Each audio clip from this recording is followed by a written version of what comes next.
Hello, everybody. Welcome back for another Microsoft 2024 live stream. Hope you guys are all doing well. Happy Wednesday afternoon, my friends. Life Begins at 40. Welcome back. Hitcher's Wit, good to see you. Mr. Clay is in the house. Good to see you, brother. Welcome back as well. Mr. Skyworker is here. Good to see you. Sprezzy, welcome back.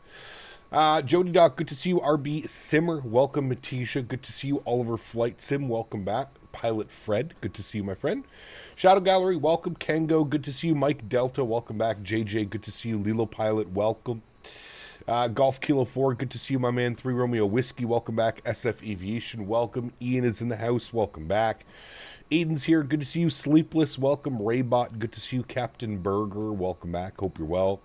Oliver Flight Sim, good to see you, my friend. Welcome. Air FK, welcome back. Joe Plains, good to see you. Juggle Snoop, welcome back. Gap Minnesota, good to see you, my friend. Welcome back. Sublime Transit, welcome. Amar, good to see you. Scroogs, welcome back. Hope you're well. Mr. Davis is in the house. Welcome. Moro, good to see you. Welcome. BQ from BK, welcome back, my friend. Hope you're well. Harry Quinlan, good to see you. Mr. Jesus, welcome back. Dr. Alberts, good to see you. American Airlines 73, welcome. Bearded Yeti's here, good to see you, my friend. Colin is in the house, welcome back. Anyone else, FSDT installer not recognizing Microsoft 2024? Is it just me? There's like a little tab on the left side, Colin, and you can cycle between Microsoft 2020 and 2024. There's like a little drop-down menu thing. That might be able to help out a little bit. Life Begins at 40. Good to see you, my friend. Welcome back. Fred, no FS Realistic Plus? Nah, man. I just don't. I don't know, man. I was speaking with a couple of the Discord members the other day, and I just feel that, like, with Chaseplane, with the real physics camera in Chaseplane now, I don't know. I just don't necessarily see the...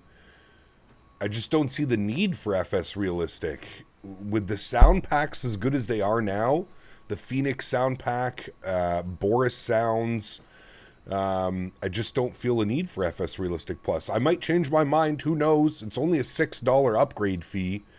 But yeah, I don't know, man. Currently, right now, I honestly don't feel the need for it. I just don't, I'm fine using Chaseplane with the physics camera. Cap, using the new outlay Dan made, or is he still working on it? No, he's still working on it. Still working on it. FS Realistic knows it has to cling on to Chaseplane now, says it all, really. Yeah, well, I don't even know if it has to cling on to Chaseplane. It's just that the real physics-based camera in Chaseplane is so much better than anything that I had seen in FS Realistic.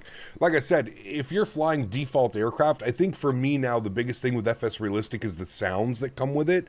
Now there are some great sounds, some ground thumps, and there's all kinds of other stuff, and flap shake and flap drag and spoiler drag and stuff. But these sound packs do such a good job now with simulating all of those sounds. You don't really need it. So the only thing I would really say for FS Realistic is if, like, you're flying a lot of default aircraft that lack a lot of sounds, FS Realistic might come in handy because it has 30 plus sounds that you can kind of choose from. But I don't know, man, with Boris sound packs and you know, sound packs that come with this aircraft like the Fenix, I just don't see much of a need for it anymore, to be honest with you, man. I've been super impressed with Chaseplane and the physics camera, and yeah, I don't know. We'll see. Who knows? Maybe I'll change my mind.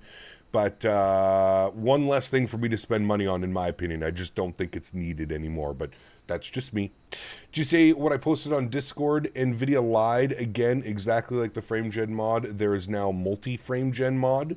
Of course. I mean, that doesn't surprise me, Lilo Pilot, at all.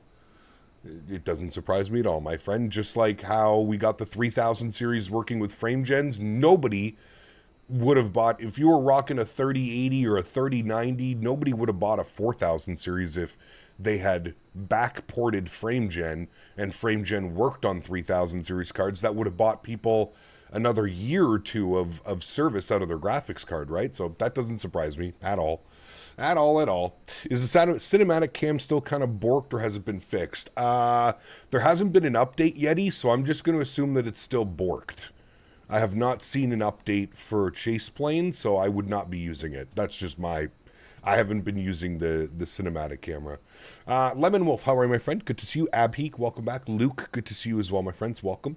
We have Mr. Steven celebrating 5 months. Huge no floaties to you, Steven. I feel like it's been a lot longer than 5 months, but happy 5 months, my friend. Huge no floaties to you, dude. Thank you for your support. Appreciate that. Thank you, thank you, thank you. All right, friends, let's jump inside the aircraft. Henry has been the goodest boy this morning, and he's fired up the aircraft. It's basically ready to go. We're just going to start importing some information, and we'll be pushing ourselves back and on the way to San Diego. Just over an hour on the flight time over to San Diego. I think it was an hour and 15 minutes, an hour and 10 minutes. What are they saying? An hour and 14 minutes down to San Diego this afternoon, friends. Probably about the same on the way back as well. Mr. CST, 28 months. Huge no floaties to you, my good sir. Thank you very much for support. I was lurking yesterday, CST. I was lurking. I saw you flying the Embraer. I also saw the controller tell you that your call sign was Breeze, even though your call sign was actually Moxie. I was there. I saw it all. Good to see you, my friend. Thank you for 28 months, dude. Appreciate you, brother. Cinematic working for me. Could have been something between the plane you were flying and chase plane that didn't cooperate. Yeah, like, I'd use chase plane perfectly, or sorry, the cinematic mode in chase plane perfectly fine, and then it crashed the sim twice in the same week. Crashed it when we were flying, what were we flying? I can't remember. It crashed it when we were flying the Embraer once, the FSS Embraer, and it crashed it another time as well, so I just said, okay, I'm not going to use it for now. Haven't picked up chase plane yet, so I'm debating if I should pay the $6 upgrade FS Realistic Plus or not. I personally think chase plane is better, but yeah, that's just my opinion, right? I think chase plane, with the features that it allows, the camera system, and then the real physics camera, I think the real physics camera that's built into chase plane is much better than anything that FS Realistic offers as far as... Now, I don't know. FS Realistic Plus, they said it's, you know, kind of built from the ground up, so I'm not quite sure. Flying with you today. See you in San Diego. Hey, nice. Very healthy. Hell yeah. Did you manage to find out that weird A321 Fenix bug was from the last streams? No, I have not, Lemon. Where my screens and everything kind of just went all kooky and crazy, I have not. It has done that to me before. That wasn't the first time that it happened on Sunday. But no, I haven't figured out what it was, to be honest with you. You need chase plane to be able to use FS Realistic Plus. It doesn't work standalone. Oh, well, there you go, Yeti. It does not work standalone, apparently. Okay, first things first, let's jump to the electronic flight bag. We're going to go to My Flight. We're going to import our Simbri flight plan. We have 10 minutes. Should be enough time. San Francisco, San Diego. Ooh, 9 minutes. Time is counting. Let's go to our mass and balance. We're going to load the air. Only 130 passengers? Really? All right, well, 130 passengers, 1,950 kilos of cargo, and 6,000 kilograms of fuel.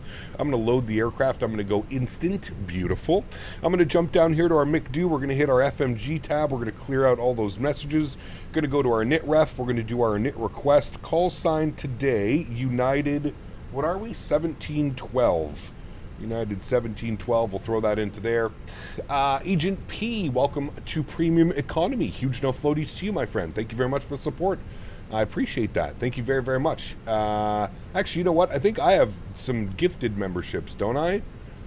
Membership gifting. Yes, I have 10 members to gift every month. I forgot about that. YouTube's kind of cool about that. If you reach a certain threshold of members per month, YouTube gives you 10 free members to give away. There we go. 10 gifted members by yours truly. You're welcome. Actually, thanks YouTube for that. Thank you, YouTube. Welcome to all the newest members. Again, thank you, Agent. I really do appreciate that, man. Welcome to the Green Team. Hope you enjoy your stay here, man. Custom emojis, all that fun stuff that comes along with membership milestones. We're actually going to get back into our membership our members only streams this month as well. We're going to get back into that. We've kind of missed because of the holidays and all the weird stuff going on. So, hey, Agent, thank you, man. Appreciate you, brother. Thank you for the kind words as well. Thank you, thank you, thank you. Let's go in and go to cost index. We're going to be 5. It says it wants a cruise level of 370. I feel that's a little bit ambitious, but we'll throw in 370. We'll see what the aircraft does. Let's jump over here. We're going to go and send all of this data down to the McDo. We'll confirm 56.4 on the zero fuel weight, 31.3 on the zero fuel weight CG. Block fuel for today, 6.1. Beautiful. Let's go to the flight plan page. Let's see what the winds and weather is doing down in San Francisco. Let's go to weather. We have winds calm, 10-mile visibility, clear skies. Okay, well, I think we're going to depart what? One left would probably be the most ideal situation. One left or one right. They usually send you one right, don't they?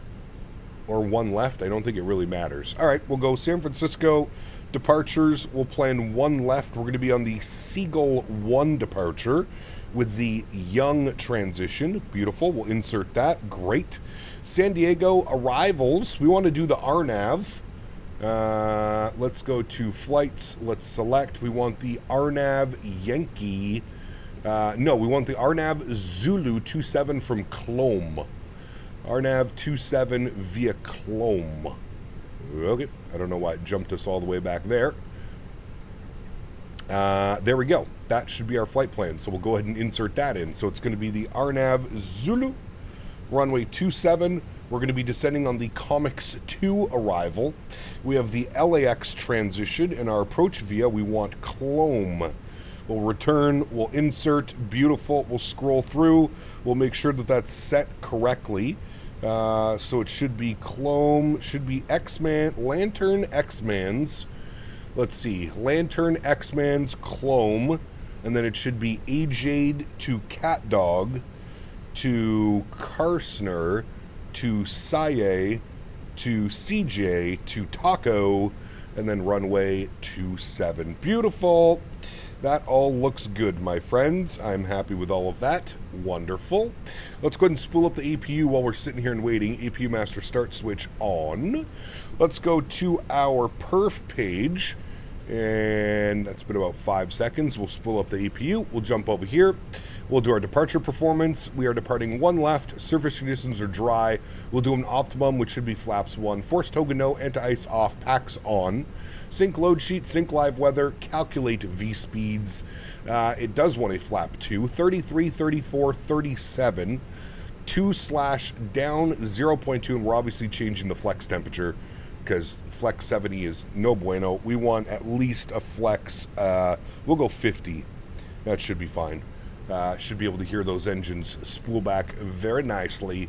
Cool, that's all set up. That's looking good. We'll jump over here. We'll do our company messages. AtSiu, AOC, received messages, and we'll have our preliminary load sheet. We'll accept that, and then we'll have our finalized load sheet. 130 plus 6. We'll accept that as well. Beautiful. That's all done. APU should be on and available momentarily. Anybody notice that the screen up here is like super weird? I don't know if it's just the livery, but I've noticed that in my last couple flights. The Adirs, is it like flickering for you guys? Yeah, you can see that. It's like flickering, doing weird things. APU bleed is off. External power comes off as well. We'll get the red beacon light on. We'll get the seatbelt signs on. We'll go to GSX. We'll plan for pushback and departure. Very good. Also, I just noticed GSX is out of date. So we just got another GSX update. I wonder what's broken today. We'll go to our ground services. We'll remove the GPU. We'll remove the chocks and cones. We'll close the cargo doors. Very good. Very good, friends. Initial climb on the Seagull 1, assigned by ETC. We have above 16 at Seagull and above 22 at Cypers. So we'll just put like 23,000 on the initial climb or something like that. We'll do that like that. Very good. We'll put constraints online. 1020. Why are you on that one? Oh, okay. 3025 is the actual altimeter. Beautiful. That all looks good. I'm happy with that. Wonderful. Dante, what's up, man? Good to see you, dude. Do you have all of your aircraft the same physics settings in chase plane? Yeah, pretty much, Chris. Yes. Yeah. Seagull Studios, what's up, my friend? Good to see you, dude. Welcome back. Hope you're well. Pretty sure I know the rules. Just blame Dan, right? Correct. If anything goes wrong, if anything seems out of the ordinary, yes, sir, you blame Dan. That is the easiest way about life, for sure. Mastro, what's up, man? Good to see you, dude. Welcome back. Hope you're well. Happy Wednesday, my good sir. Last thing that we need, auto ATC message, squawk code was 3365. So we'll set that 3365, and we'll make sure that you are on, and you're on to TA only. Good. Facing north, we'll go this one. That should be good. Let's go and just confirm around me that there's nobody. Good. Park brake is released. Beautiful. Nadya, good to see you, my friend. Welcome back. Hope you are well. All right. I'll crank up those sounds. We'll have a quick little stretch while we're doing all this. Pushback has started. We'll start our block time on this guy. Perfect. We'll go engine mode selector to the start position. Very good. Air Canada 08, how are you, my friend? Good to see you. And let's go ahead and spool up engine number 1. Enjoy, friends.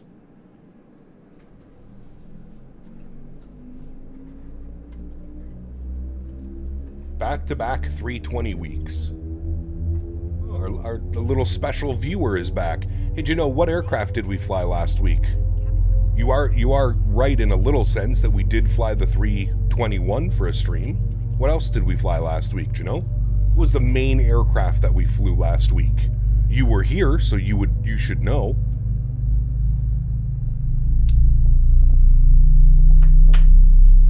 What's the plan tonight? Some Air Canada out of Montreal, most likely. And we'll do real time, so it'll be an evening flight.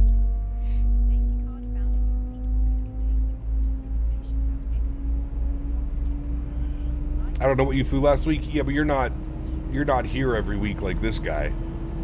This guy's here just premium rage baiting. 320 twice I saw, 350 3 times. Cool, so you made that assumption by yourself, right? So did you really feel the need to put what you put in chat? Because you already know the answer, right? So again, catching you red-handed trying to rage bait, right? You already knew the answer. Correct? Park brake set. Let's go and spool up engine number 2.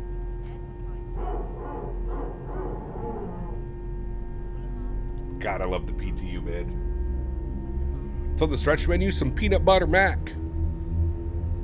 Peanut butter mac. I love how we have the mismatched cowling as well on this livery. It's beautiful.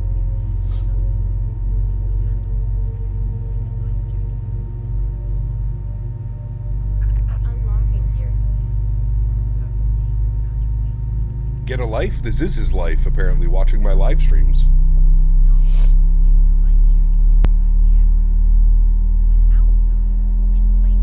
L Ragebaiter? Correct. He lays massive L's every week. He thinks he's smart in his own mind, but he lays massive L's every single week, friends. Nothing new. Nothing new.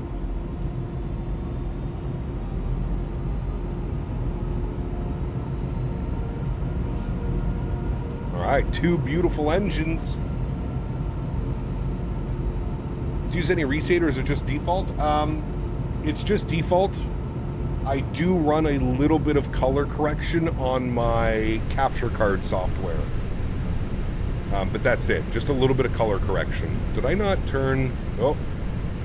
Don't look at me. Nothing to see here, friends. APU and APU bleed can go off. Very nice. We'll go and get our ground spoilers armed. I don't like how they changed the click spot of the ground spoilers. It feels really weird. Auto brake over to max RTO. Turn those sounds down here again just a little bit. Let's go and set flaps position 2 for takeoff. There is no ATC right now. No. I'm hoping we either get some ATC coming into San Diego or we get ATC for the way back. These are default sounds, Bernie. Default sounds with the Fenix. They're absolutely incredible. Probably some of the best sounds for a default aircraft that I've ever flown, to be honest with you. This one and the iFly Max 8 are just incredible on the sounds.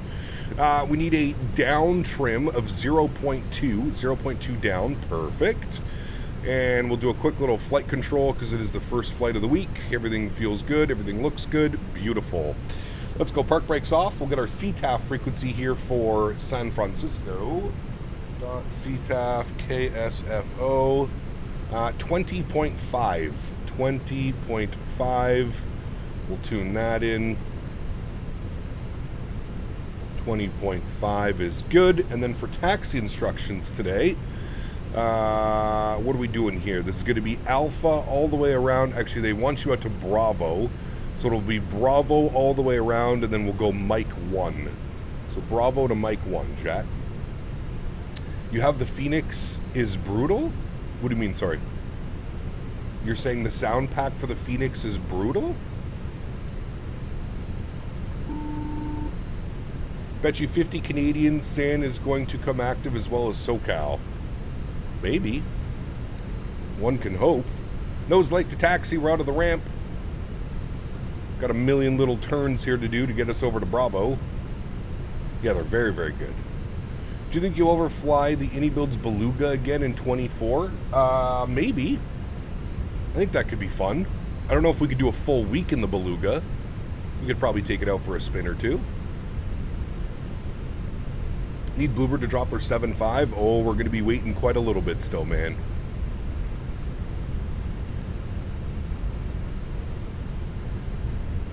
We're going to be waiting quite a little bit, unfortunately. Friend bought me the Fenix for my birthday the other day. Really love the Fenix. Nice. It's a good friend. Great friend. Have you done St. Martin? Of course. Many, many, many, many, many times. Using the Fenix IAE engines? Correct. Yes. United operates the IAE engines. Maybe an evening stream one week. Well, we have an evening stream every Wednesday, Dante, so I'll be live at 7 p.m. this evening. Every Wednesday we do an evening stream, my friend.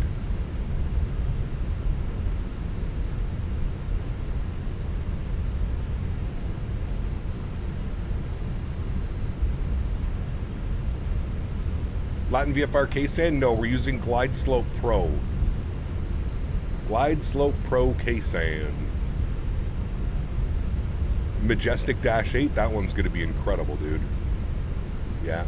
There's Company 7-3 rolling down the runway. Very nice. This is Flight Beam San Francisco. Incredible scenery if you don't own it already. Exclamation point scenery in chat. Incredible scenery here for San Francisco. I know that the sim comes with a handcrafted San Francisco, but it does not even compete.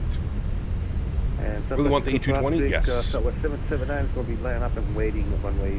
Montreal Wednesday event tonight? Yes, correct. Glide Slope still heavy on performance? Yes, the worst. One of the worst developers performance-wise, Glide Slope Pro, 100%. Their optimization seems non-existent.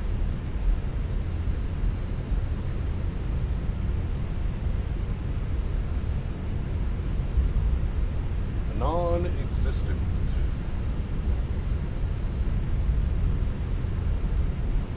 So you passing the 321? Is that you right there? The American 321? Hi. You're on the big screen. Alright, we need to do our takeoff config test. There we go. ECAM is showing no blue. Very good. We had some great landings to finish off the week in the 321 into Denver and DFW last week. So hopefully we can continue on. It's been a while since we've done a full week of the Phoenix. It's actually been a month and a half. Flying direct 86,000 feet. Starting approach. Runway 28 left. Francisco traffic. He's landing 28 left. Still all the way up there. Runway Eagle 1 departure to the south, and San Francisco traffic, Southwest 779, departing 1 left, single 1 departure. All right, we have the beautiful CST with his Southwest livery. What livery is that? That's the Lone Star 1, right? I think that it made for him. That's obviously not what he's flying, but... Bomb Tech, what's up, my man? Good to see you, dude. Welcome back. Welcome, welcome. All right. San Francisco traffic, United 1712 lining up and waiting, runway 1 left to San Fran.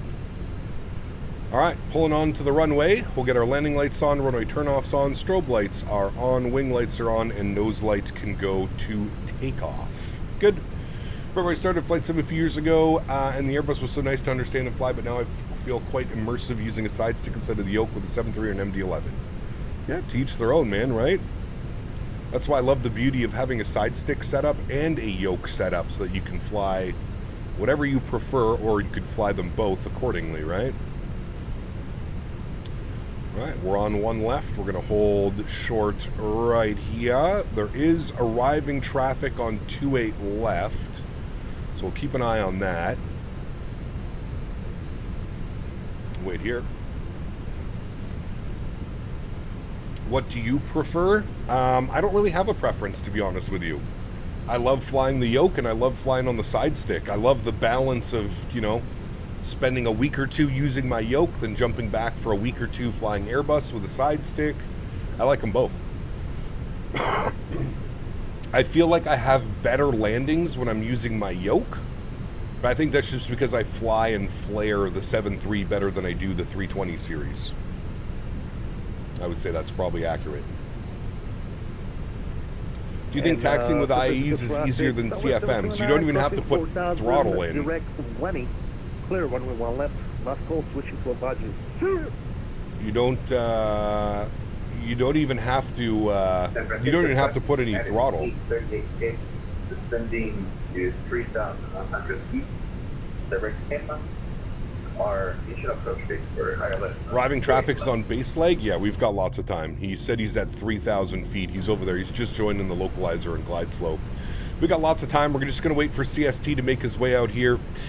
We should get a beautiful view of downtown San Francisco, which has been completely redone with City Update 13. Oakland, San Francisco, somewhere over there as well. There's like a coastal city somewhere over there that's been all done, and yeah, it should be pretty cool. PMDD 737-900 is getting updated this week. Correct. Yep. We may look at it next week. We'll see. I'm not gonna completely change the streaming week for the 900. We've already got the 800. That's the one we really wanted. The 900's a little bit of gravy on top, right? But we will. We'll check out the 900 sooner than later, for sure. All right, let's do it here, friends. Let's get our control cam online. San Francisco traffic, United 1712, departing 1 left, San Francisco. All right, park brakes are off, sounds go up. Y'all ready to go? Let's do it. Throttle's 40%, advanced. We good right about there. Slight nose down pressure on the side stick. Stable at 40, chrono goes on. Let's go. Manflex 50, SRS nav, auto thrust clear. We're rolling.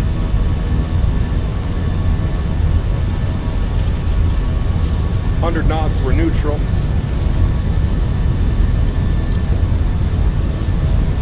V1, rotate.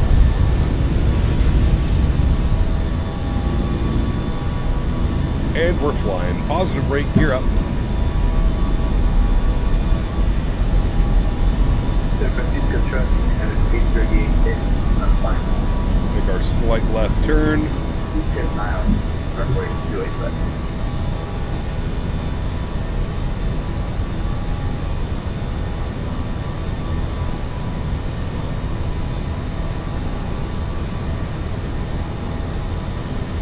Alrighty, we'll go wing view.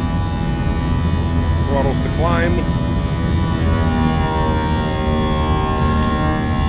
My goodness. My goodness, chat. My goodness. Those engines sound so good. Speed check, flaps 1.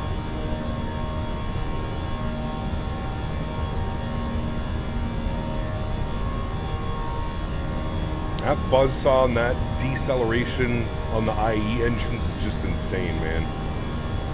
It's just insane.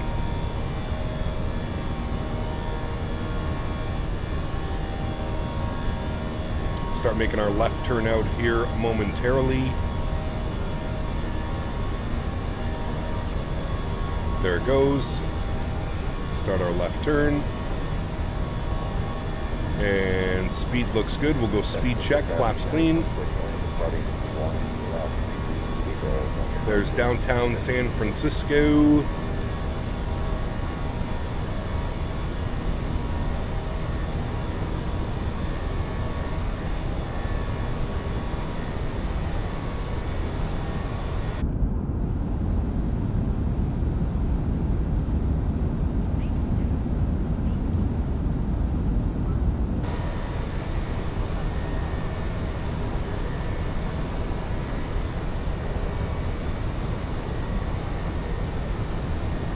JT, what's up, man? Good to see you, dude. Welcome back.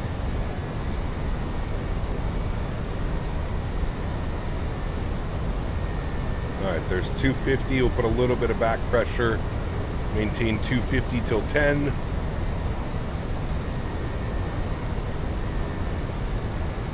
And we are now direct whammy.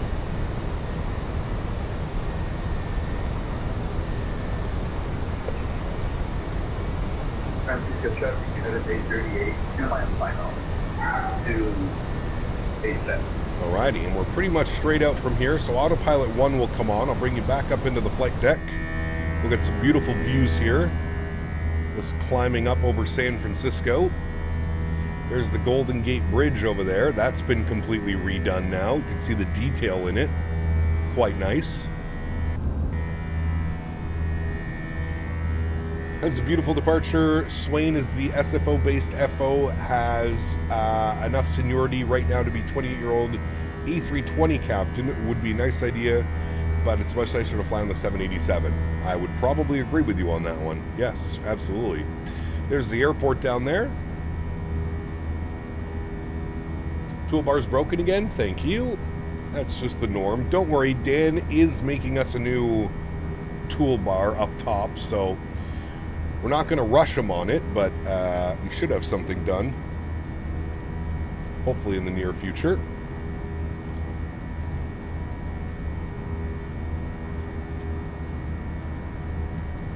What was our call sign again? United 1712, right? 1712? Yes, 1712.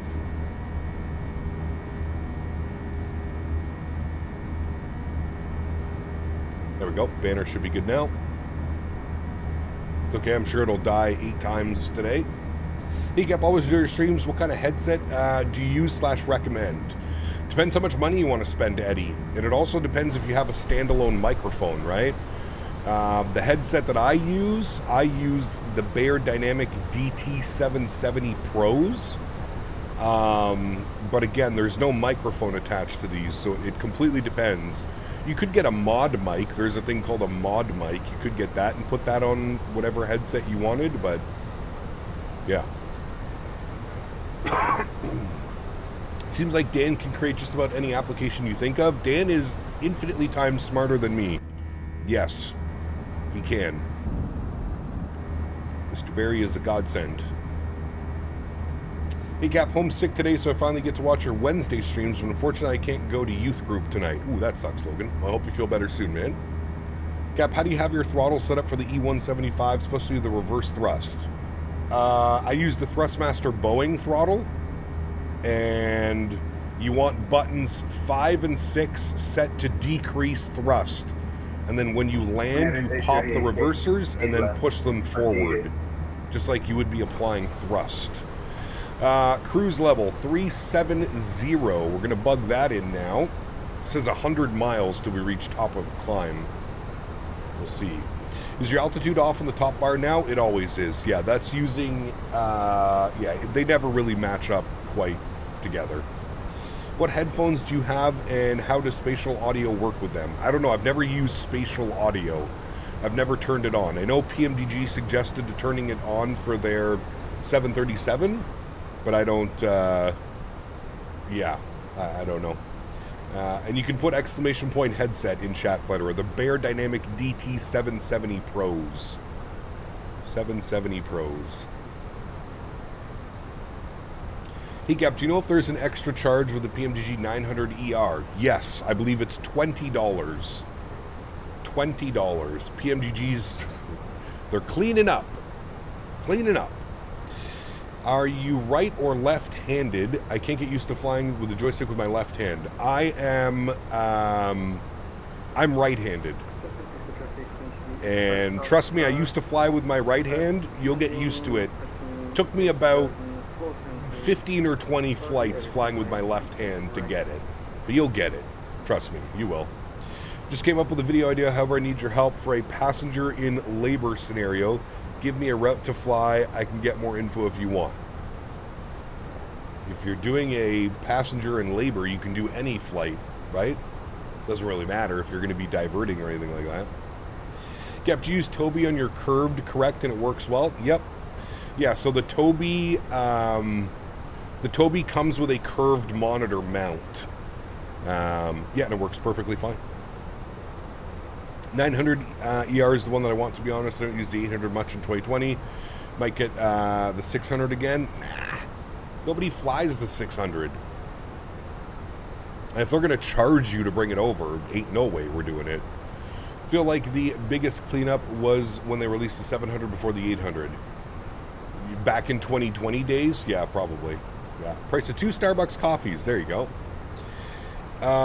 Who would make a proper 330 first? Fenix or a new dev? I have no clue.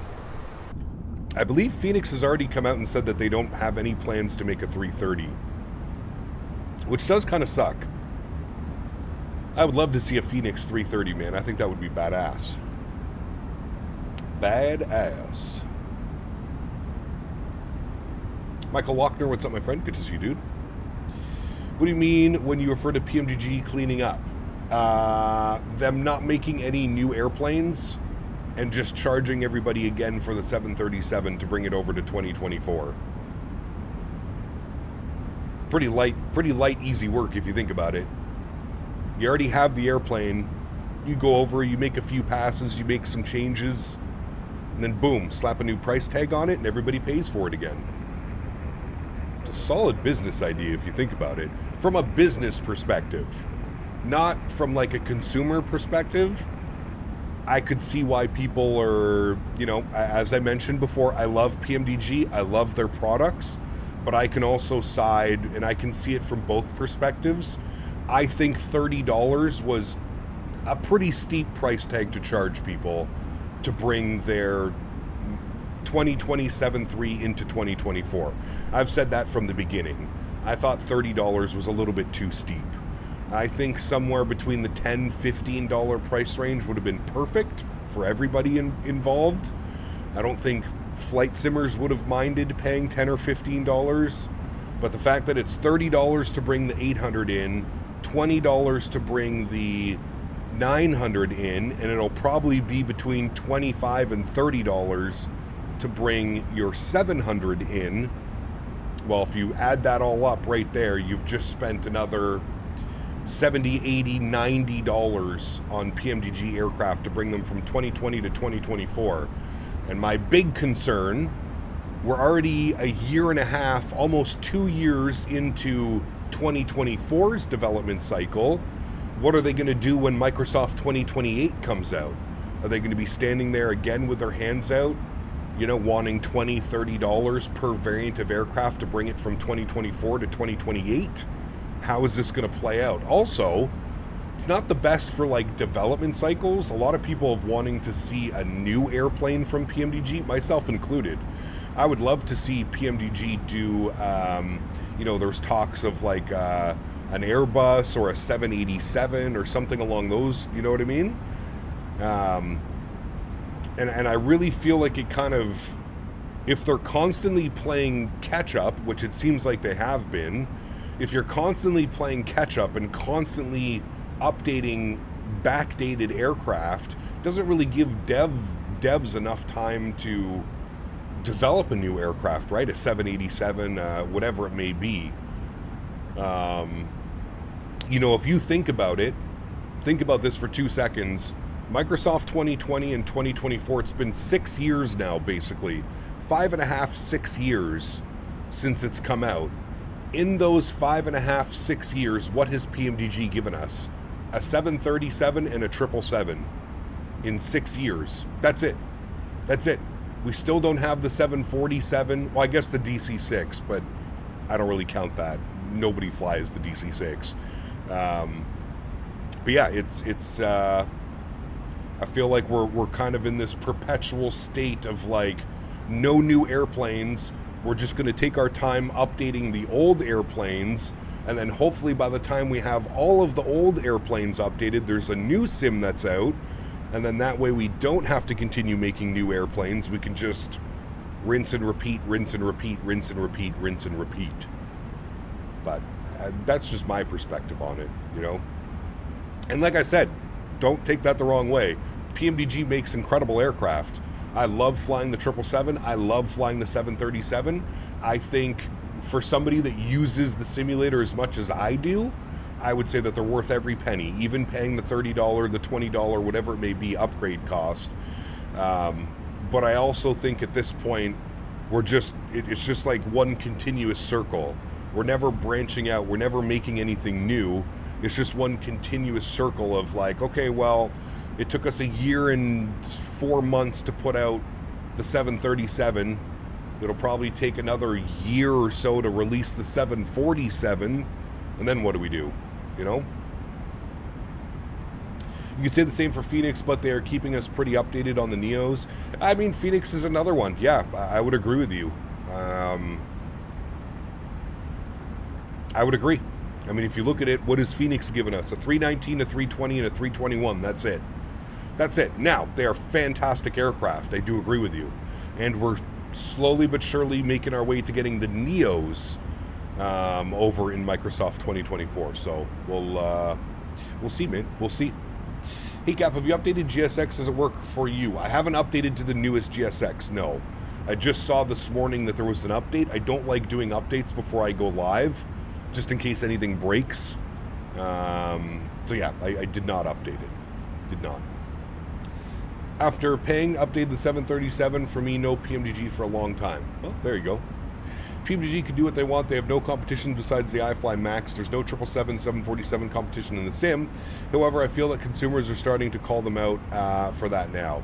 Yeah, I think people are just getting a little bit... I think people are just getting a little bit tired of flying the same airplanes, and they kind of want something new. I think a majority of the community loves what PMDG does. Well, I think the majority of the community loves PMDG products. I don't know if they love PMDG or what they stand for and what they do, but I think most people enjoy, myself included, using PMDG products, but they definitely have a monopoly going on the Boeing side of things. There's 100% a monopoly going on, and they know that. Nobody else is making a high-quality 737. Nobody else is making a high-quality 777. Nobody else is making a high-quality 747. So what's the rush? You know what I mean? Yeah, imagine like a PMDG 767 or 787. Man, that'd be incredible. That would be incredible. Incredible, incredible, incredible. Their products are good. Their pricing model is sus. I wouldn't even say that it's sus. I just think that their pricing model is very much based on how Flight Sim used to be 10 years ago. That's kind of what I feel about PMDG. I feel like PMDG is a little bit stuck in the past. And trust me, man, I could not imagine developing a product. I know how difficult it is, but at the same point, you know, you can't be taking the community out to the cleaners every couple years when a sim update or a new sim platform comes out. And now we could also, you know, if you think about it that way, we also need to point the finger at Microsoft a little bit here, because if Microsoft wants this to be successful and they want to do a continuation from 2020 to 2024 to 2028, they need to do a better job in ensuring that third-party add-ons can move seamlessly through these new simulators. So some definite pointing and blaming needs to be done on Asobo and Microsoft. I hope that the next iteration of Microsoft Flight Simulator does not change everything the way that 2020 did into 2024. I would love to see them stick with the core and the base of 2024 and move it forward and make it better for 2028, but also make it so that all of our add-ons work perfectly fine and developers don't need to take a year to sort out the new SDK or some of the problems that are in the new simulator and this and that and this and that and this and that. So I feel like there's a little bit of blame that needs to be kind of shared. You know what I mean? So I hope Microsoft have learned from the 2020 to 2024 transition. Absolutely. I hope so as well, man. I really do. I really do. A monopoly for Boeing so they can dictate the development. Yeah, well, I mean, like we said, we got the iFly. We got the iFly Max 8. Let's see what iFly's doing. They've been super quiet. So we need that iFly Max 8 2024 update badly. And then we need to see what iFly is going to do from there. I know that they've spoken about doing the Max 9, maybe the Max 10 as well. You've got Bluebird coming with a 7.5, 7.6, and a 787. Now, the 7.5, we're supposed to get it this year. 7.6 probably next year. 787 probably the following year. Is someone going to come in and make a 787 from by then? Is PMDG working on one? Is there an unknown developer that we don't know working on a 787? We don't really know, right? But yeah, I think there's a little bit of blame to be sprinkled kind of everywhere, to be honest with you. It hasn't been very consumer and user friendly, to be honest with you. And that's somebody that, you know, eats, sleeps, and breathes flight sim. I mean, you guys know it took me, what, 8 months to move over to 2024? I mean, simulator comes out, you're not expecting people to take 8 months to jump over into your new sim platform, but it just, I mean, it was impossible to use for a lot of us. Unless you had a 4090 or a 3090 sitting around, 2024 when it first released was almost unusable. Now, wasn't as bad as when 2020 released. 2020, I don't know if you guys remember, for about the first year of Microsoft 2020, it was a disaster, you know? Bought FS Realistic Plus, yes, the vibrations are good, but Chaseplane is enough for realism. Could you please show your Chaseplane physics settings again? Yes, Chris. So, pilot, edit, and then I want to go to edit group. There you go, man. So I've got it up, smoothness is up all the way. I've got the intensity set to 0.8, and I've got the touchdown effect at 1.4. That's it. I haven't touched any of these other parameters. You know, this has speed brake vibration and angle of attack vibrations and breathing and look ahead. I haven't touched any of those, but all of those are default, but that's basically how I'm running it. I got 2024 last December, a month after release, and I only moved to it this past November. Yep. Same, brother. Same. Can you use Chaseplane just for the physics? Absolutely. Yeah. Mikkel, 1 year. Huge no floaties to you, my friend. Thank you very, very much for support. I appreciate you, brother. Incredibly kind. 1 year as a premium economy member. Says, Cap, you're spot on about Microsoft assessment. I mean, like I said, it's... I think there's a lot of... there's a lot that could be done. You know?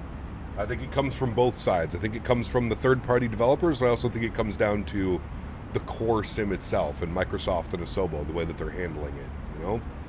Afternoon all, how we doing on this fine Wednesday? Mr. Pete Thibs, good to see you, brother. Gap, you looking forward to the A320? Absolutely I am. Yes, for sure. Coastal Diamond, no, I'm just using Chaseplane. Just using Chaseplane, my friend. Andreas, thank you very much, man. Welcome back up into business class. Huge no floaties to you, my friend. Thank you, brother. Appreciate you, man. Welcome, welcome. Thinking about getting Chaseplane now? Chaseplane's fantastic. It's a little bit expensive, as I always like to point out. I think it's personally too expensive. That's my opinion. Hey, Captain, I'm the Italian guy the other day. Just got back from exam, studied 3 weeks about anesthesia and surgical principles. Good probabilities. It went well, and now I'm enjoying you. Awesome. Welcome aboard, man. I'm glad everything went well. Excited for the 220, the Neos, and or the 7.5. All of them.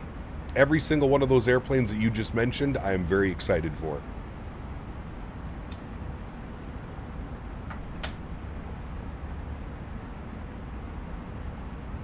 Haven't been on the 2024 for a while. Did they fix the 330 sounds and reverse thrust? Reverse thrust works. The sounds, if you're going to fly the 330, I would suggest just flying the Rolls-Royce engines. The GE engines are... Just want to say thanks for streaming. Your flight convinced me to step back into flight deck after 20 years away from the sim. Damn, Blake. That makes me happy, my friend. Welcome back, dude. If you need any tips, questions, pointers, make sure you join the Captain Canada Discord. There's a lot of like-minded people in there that can help you out. Probably a lot better than I can.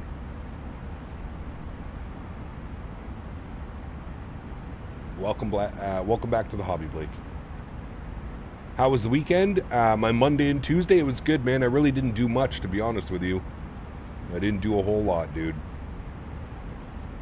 Cap, got my wing throttles today thanks to Thrustmaster for years with the TCA. Nice. Enjoy, King. Enjoy. Which developer is making a proper 787? Bluebird has mentioned that they are developing one, but we're probably at least 2 years away from that aircraft. At least, like minimum 2 years. So I don't know if another developer is going to swoop in and make a 787. Again, we've spoken about this a ton. It still boggles my mind that there is no proper 787. Yeah, who knows? Who knows, man? Who knows what's going to happen in 2 years' time? Who really knows, my man?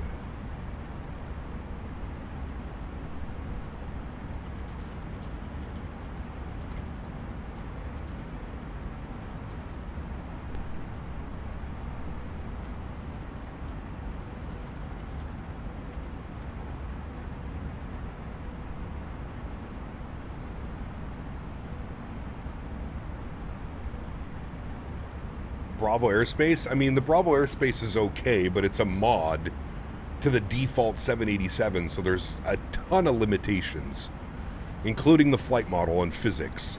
I would much rather prefer a third-party 787 that's actually, you know, done properly. There are also a few Mr. Sillies on the Discord. Cough, cough. Yes, there is. By that time, Cap, do you think we might have Microsoft 2028 out already? No. It's usually 4-year development time.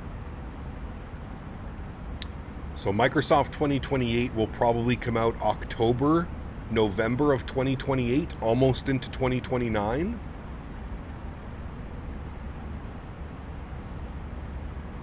Would be awesome if Quality Wings came back to make a proper 787. Nah, they're... So I didn't know about this until a little bit ago, Shazeb, but a lot of the Quality Wings developers have actually moved over. So some of them work for FS Labs, some of them work for AnyBuild, some of them work for Fenix. The Quality Wings development group just completely disbanded. I don't know why. I don't know what happened. I remember when Microsoft 2020 came out, Quality Wings put out a statement that they were already working on the 787 and they were going to bring it over, and then nothing happened, man. It was supposed to release, and I'm not sure, Rydog knows the exact date. I don't know when it was supposed to release, but... Hey Cap, speak of the devil, my throttles just got delivered. Time to set up this bad boy. Nice. Enjoy, man. Enjoy. I was going through all my flight sim shit the other day, chat. I gotta sell some of this stuff, man. I literally have like almost a storage container full of flight sim shit. Rudder pedals, joysticks, yokes that I don't use. I have so much shit. And half of it's brand new in the box that I was sent for review purposes or just sent. Sometimes there's a knock on my door and I go and open it and it's just something from Thrustmaster. Here's this. If you want to use it, you can use it. Live action coming? I don't know, man. I have an extra honeycomb yoke. I have an extra SciTech yoke. I have 2 extra Airbus Captain Pack setups. I have 2 of the Thrustmaster HOTAS 1s. I have 2 sets of rudder pedals. I have a SciTech rudder pedal, and then I have the other Thrustmaster rudder pedals. I have too much shit, man. Your flight sim life must be difficult. No, it's not what I was saying. Do not do that.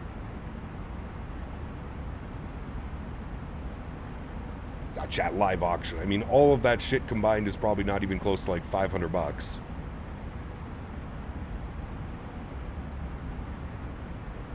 Need to buy your GA yoke and throttles. My throttles don't work anymore, Nadya. The honeycomb throttles are in the garbage. Those stopped working a while ago. All the little connections and stuff, tiny little wires are all broken, and yeah. Put up on a website, Cap. Would be interested in the rudder pedals. Mine are getting stuck, no longer getting smooth movements left and right. Uh-oh, that's not good.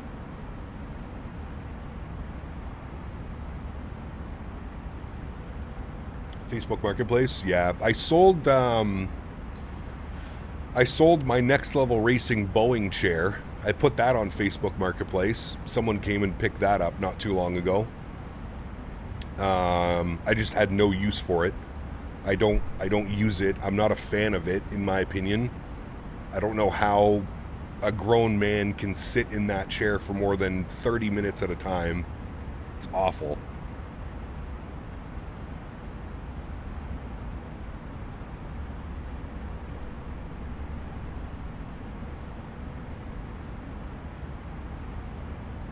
How much for the captain's pack? I don't even know, dude. I don't even know if everything works. What will be the first flight on the A320? First flight on the A320 is going to be something Air Canada, probably out of Toronto. How much did I sell the chair for? $600 or $700, I think, Visheth? $600 or $700. I think they're 900 CAD new. I think they're $899 or $799 new. I only used the thing a handful of times. Yeah, I think it's $600 or $700. I think I sold it for 6,767.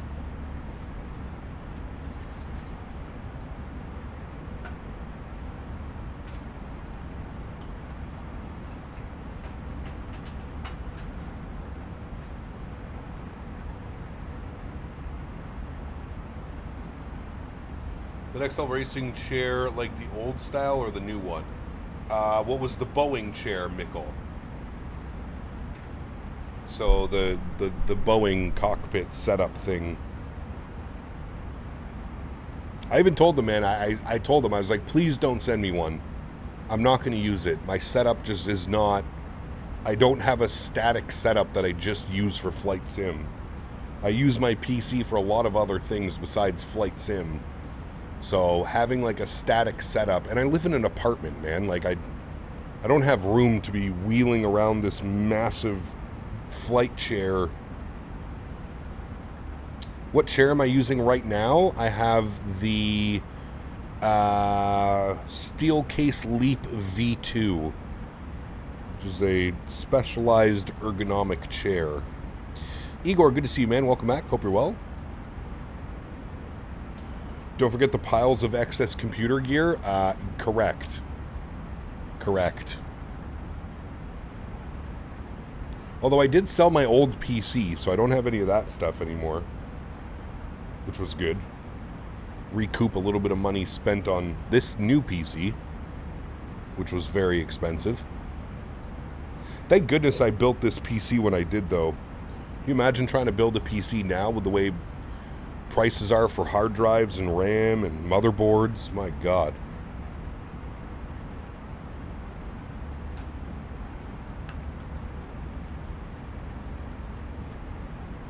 No ATC as of yet. Yeah, we're still on Unicom.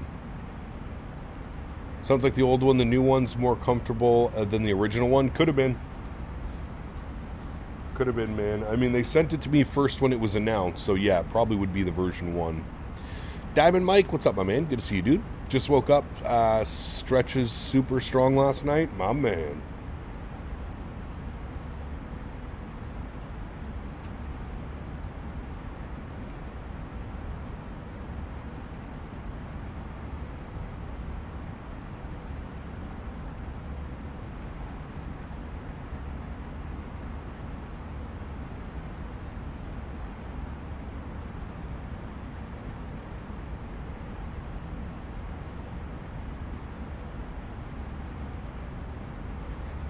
Tough to believe that we're in the 6th year of Microsoft without a proper 787 or 747. Yep, we were talking about that earlier, man. It's kind of crazy, dude. It is kind of crazy.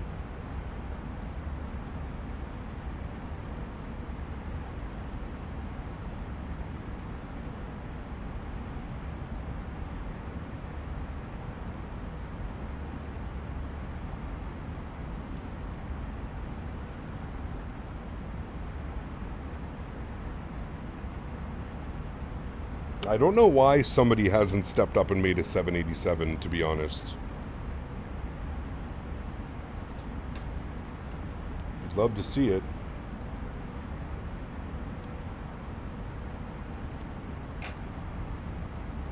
Catmax LR, my man. Welcome back to business class, brother. Appreciate you. Thank you, thank you, thank you.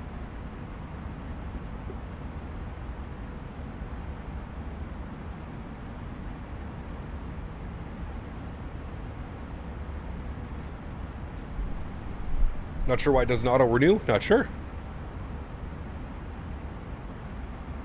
Mine does some weird stuff too, man. I'll be a member to a channel, and then I'll go in and say hi, and then realize that I'm no longer a member on the channel. And I go, what the hell?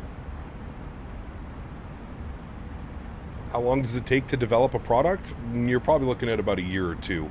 If you want to do it properly, at least a year or two.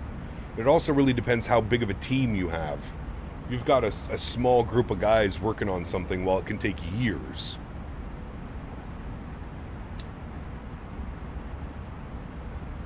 Crazy to think that we have a high-quality DC-6 but not a 787?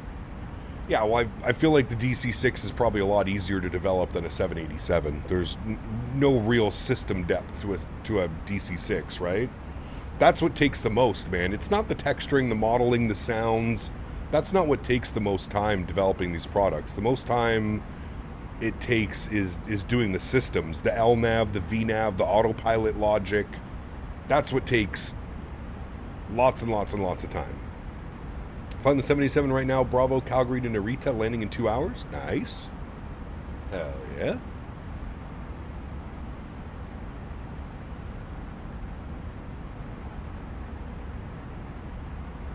We are 125 miles from top of descent, friends. Let's jump outside. We'll get a nice little view of our aeroplane here.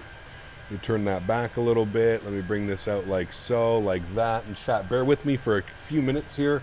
Quick little bathroom break. I will be right back. Why is it showing me that thing? How do I have that as my pointer? There we go. All right, chat, give me 2 seconds. I'll be right back.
All right, chat, we're back.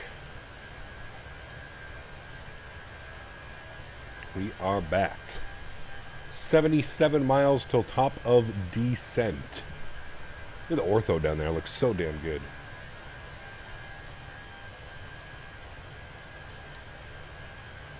How many flushes? 1.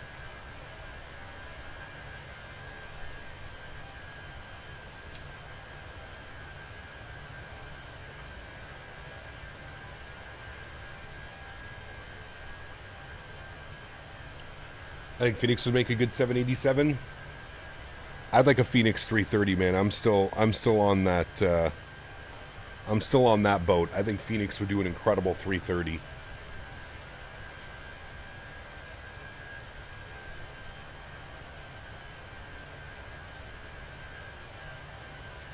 In my humble opinion, a Phoenix 330 would be incredible.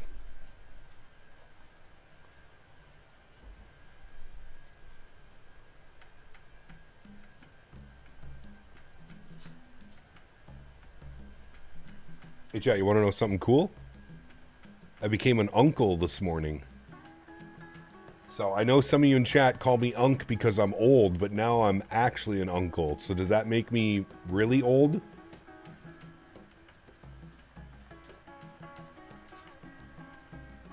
Phoenix 330 PMDG 787. Yeah.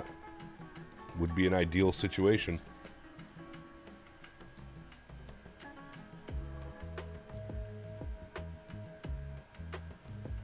Little girl. A little girl.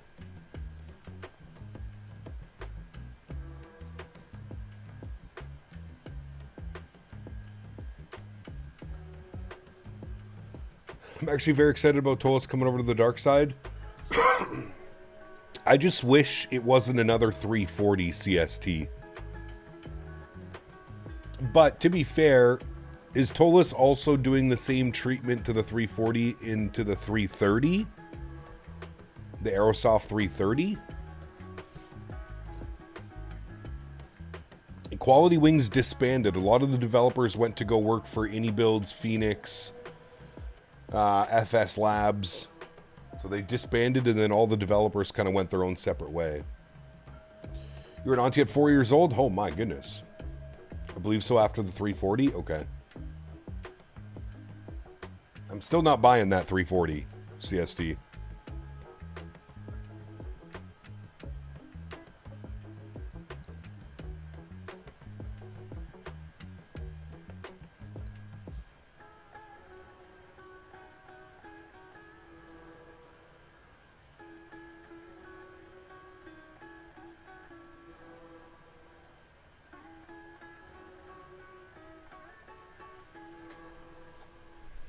All right, aircraft is yelling at us. We're going to go enter some descent information. Let's go pull the weather here at San Diego, see what things are doing. Weather. Winds are showing 340 at 4, 10-mile visibility, few at 25,000. 24 degrees, 3014. 24 degrees, 3014. All right, we said the winds were 340 at 4. And that's it. 340 at 4. Good. And then our barrel minimums on the RNAV Zulu 27, RMP 0.11, which is us, 624. 624 on the barrel mins. Good. Cool. That phase is done. That is set. And now we have top of descent showing in 47 miles. Friends, 47 miles. Very nice. Just reach out. I'm sure they love you. Who, Aeroshite? I'm not getting anything from Aeroshite, dude. They ain't giving me nothing. The only thing that would maybe get me that is Tolis. I still have a pretty good relationship with Tolis. Although I feel like Tolis is, they either love or they hate me. But I actually had a great conversation with them down in Providence, CST. Had a great conversation with Torsten and Juliana.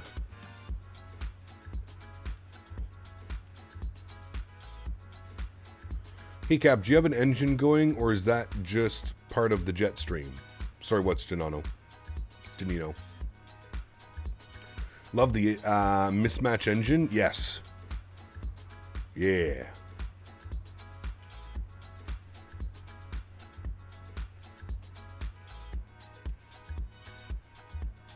Is Aerosoft still around? I thought they were the lost developers after the other ones have come around. Nah, Aerosoft is still around, dude.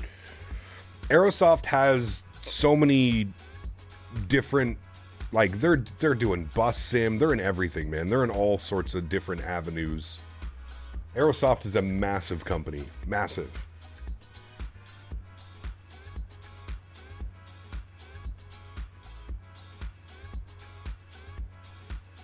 Oh, there's lots of people Cabin XLR. Which is okay. It's okay, man.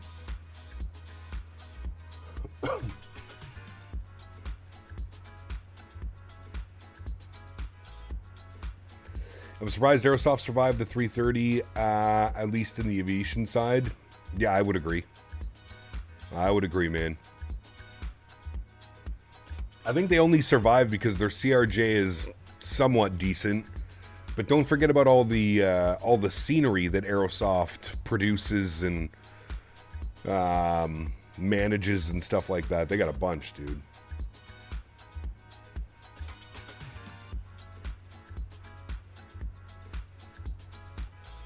Like, Aerosoft is just a publisher.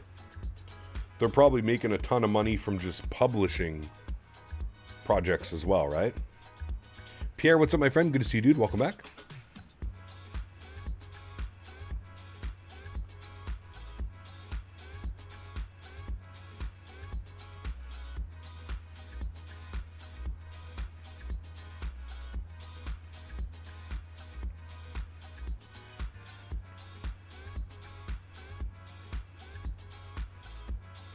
Bonjour.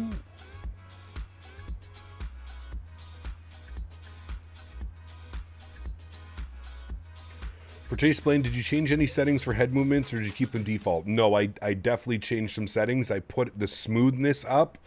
I put the reactivity to 0.8 and then I put the touchdown effect to 1.4 extreme. So the little slider where it says like smooth, stiff, I have it all the way up to the last smooth one. And then, yeah, 0.8 and 1.4. Are the throttle quadrants from Thrustmaster Boeing good? They're okay, Flazer. The one thing that I do like about the Thrustmaster Boeing throttle is the small footprint.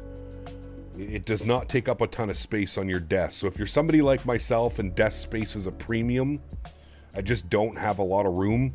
I have 2 computers, 3 monitors. I just don't have a ton of room for a crazy amount of desk stuff. Yeah, I think they're perfect.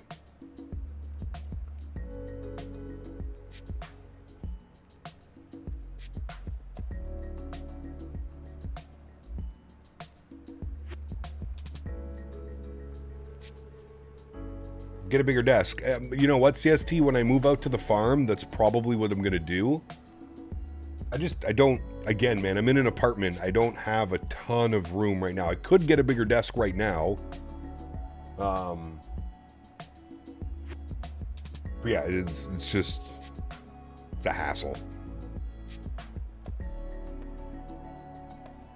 One thing that I do really want is I want that new PU Air Korea radio stack, CST. I don't know if you got one. That's what I really want. So I'm going to, I might buy one, but honestly, I'm kind of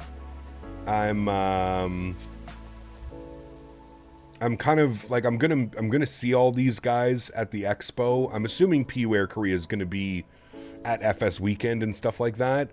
So I'm waiting to see them in person and be able to have a chat with them and then kind of, you know, show them the YouTube channel and be like, hey, I didn't really get a chance to see and meet with them in Providence. Every time I went over to the booth, they were off or they were eating or they were doing something. So I didn't really get a chance to speak with them. But yeah, SimCFI, I saw SimCFI's and I saw your video on it. And, yeah.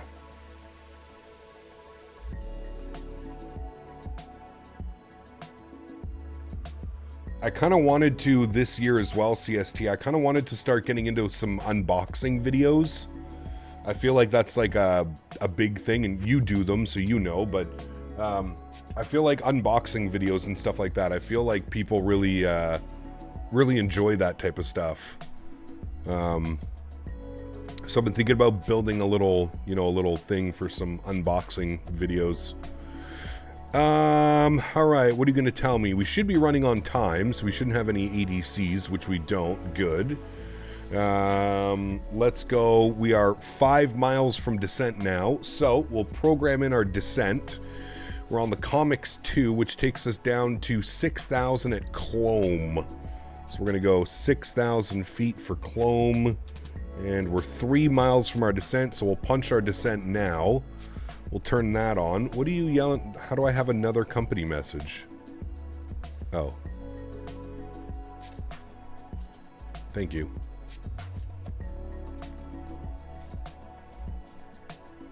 Any reshade? No, I'm not using any reshade. I do have a little bit of a color correction EDU on my capture software. So I'm using a separate PC with a dedicated capture card to capture audio and video from my game PC. So yes, there's a little bit of a color correction. Thank you to CST as well for helping me get that all set up properly. A little bit of a color correction, that's it. But no, no reshade or anything.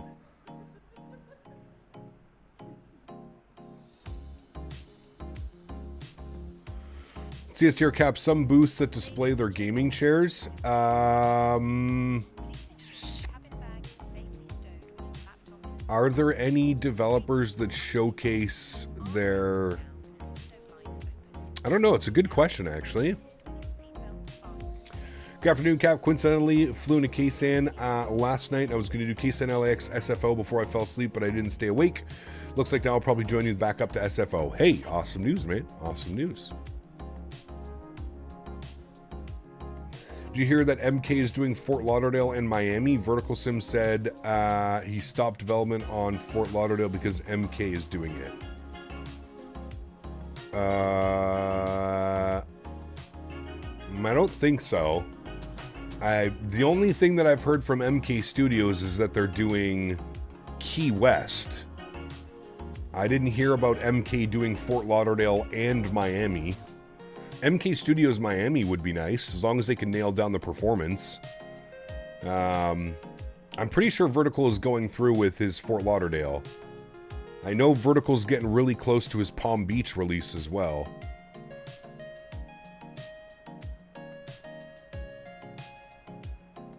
Look at the perfect separation. Nice. Hell yeah. We should see LAX down yonder. Have we hit LAX yet? I think we did. I think it's right under us. Where are you, LAX? Ah, there you are. I found you.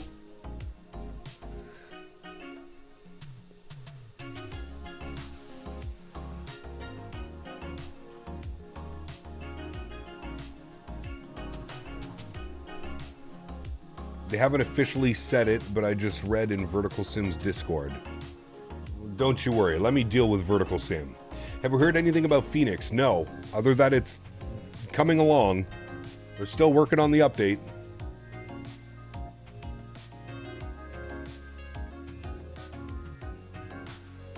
Flight over my airspace, I see you. Nice. Someone needs to focus on MCO? Yes, I'm trying to convince Vertical Sim to do MCO or San Diego. I told him those need to be his 2 next airports. One of those 2. Orlando or San Diego. We need somebody to do an updated San Diego. And somebody that can do it better than... somebody that can do it better than Glide Slow Pro and Latin VFR.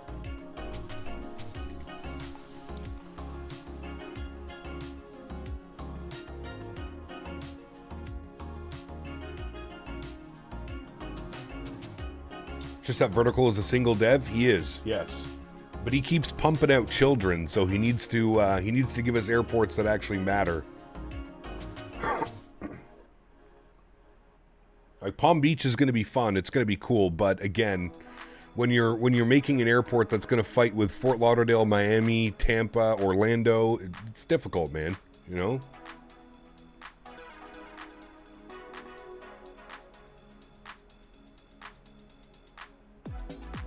I think M scenery is study level. What, for Xbox users? Is GlideSlow Pro what used to be BM World? Yes, BM World AM Sim. Yeah. I thought we already had an MCO. We do, but it's pretty much abandonware at this point, BombTech. Not a single update since release. And the scenery came out sometime for 2020. It's an absolute disaster and a mess in 2024. You can't taxi, all the bridges are weird. Last time we flew into Orlando, we were taxiing off of one of the runways and we just completely crashed. Abandonware, best developer I know. Taxi to gate, yeah, dude. And they charged 30-something USD for that scenery, too. And straight dipped. They took everybody's money, gave them a somewhat working... It was okay for 2020, to be fair. The scenery worked fine for 2020, but it's an absolute disaster in 2024. It's virtually unflyable in 2024.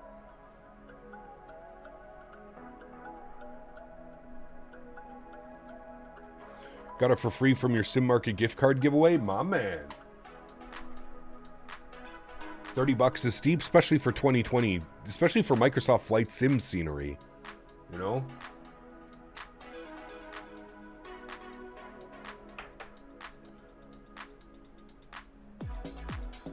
Just to make Tulsa. No, you're thinking of Fly Too High. This is Taxi to Gate. Taxi to Gate made Orlando. Hey Gap, have to head out, but I'll watch the stream later. Have a great rest of your flight. Take care, Agent. Appreciate you, man. Don't forget we're live tonight as well. Really want to retire my Logitech radio. I've been between the PUAir Korea, the Shake Print radio kit. Shake Print makes a radio kit? Shake Print, I have one of their mod things for my Bravo, my Honeycomb Bravo. When is the next flight to Edmonton? Oh, I'm not sure. I don't know.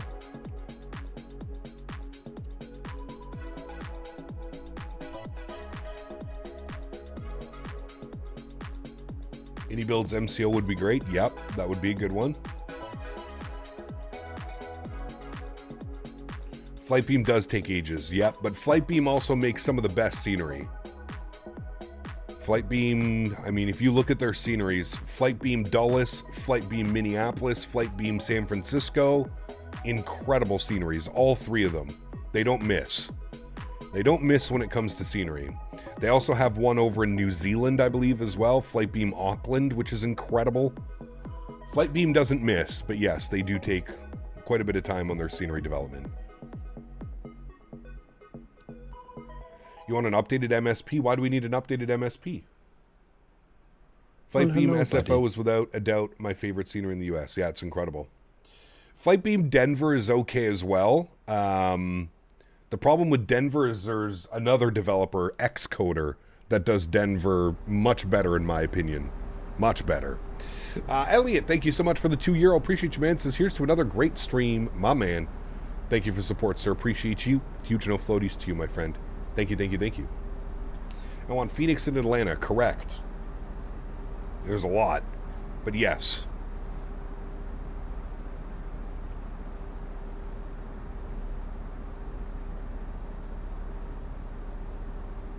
Where should we go tonight, chat? Should we go Montreal to somewhere? Where should we go? Or should we fly into Montreal? Should we fly out of Montreal or into Montreal?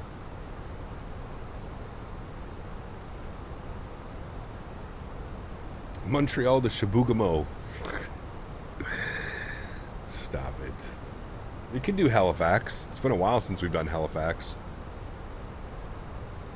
Somewhere sounds great. Is there good scenery for it? Yes. The best, actually.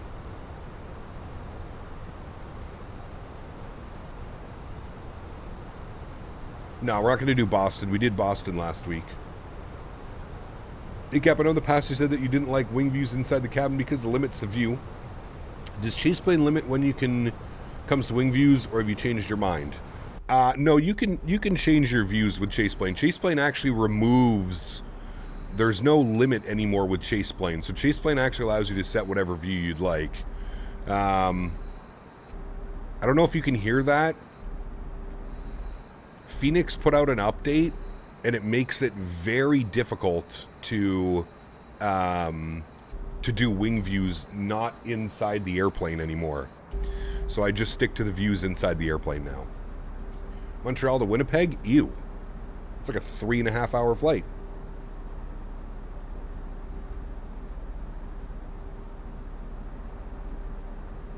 I was thinking Montreal to DC, but I think we did that one. I can't remember. We might have done that one recently. I don't know. We'll see. Maybe we go full Canada and we just go Montreal to Toronto. I don't know. Vegas tonight? No, no Vegas. Not yet, anyways. I'm still waiting to see if Fly Tampa's going to send me version 3 of the scenery. Still waiting, very patiently. What do we got going on here weather-wise? Same weather, 3014. 3014 is set. We'll set our auto brake to low. Everything else is good. V3 at Vegas is very good. It is. Yeah.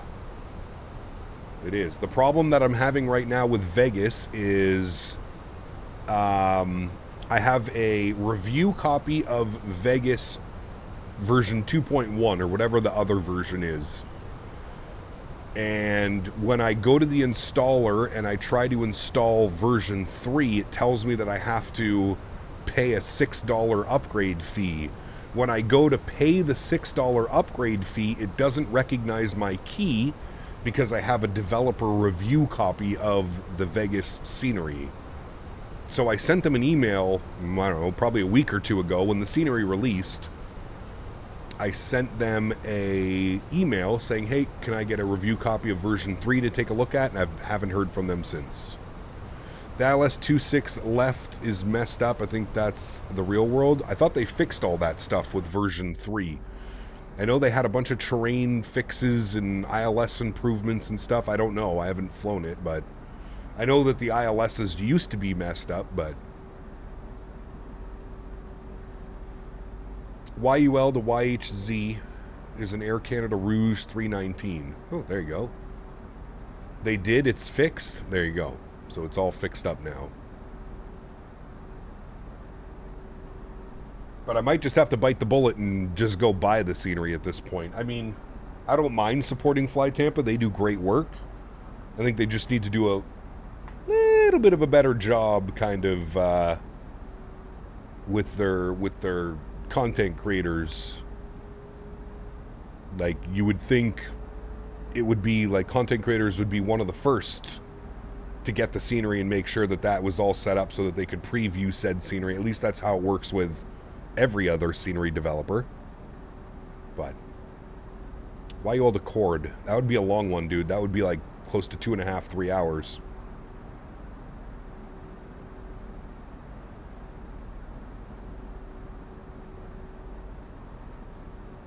It's free advertising? Correct. Exactly.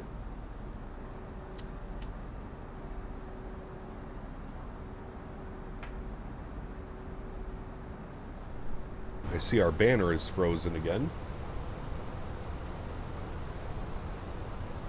I will fix it.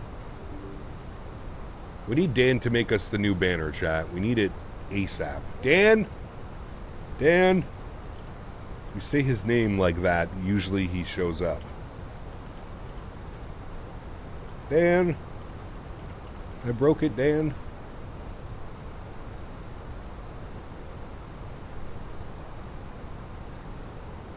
Paging Dr. Barrykov. Do you have a good ORD scenery? I do not, no. I'm running the default handcrafted Chicago O'Hare. That's another one, man. We need FS Dream Team to either update Chicago or a new developer come and give us a proper Chicago. I can't wait to see what the city looks like on approach. because from looking at all the pictures and stuff that they did for the city update, it looks pretty good. Yeah, the only problem with the FS Dream Team Chicago is it's just very out of date. Very, very out of date.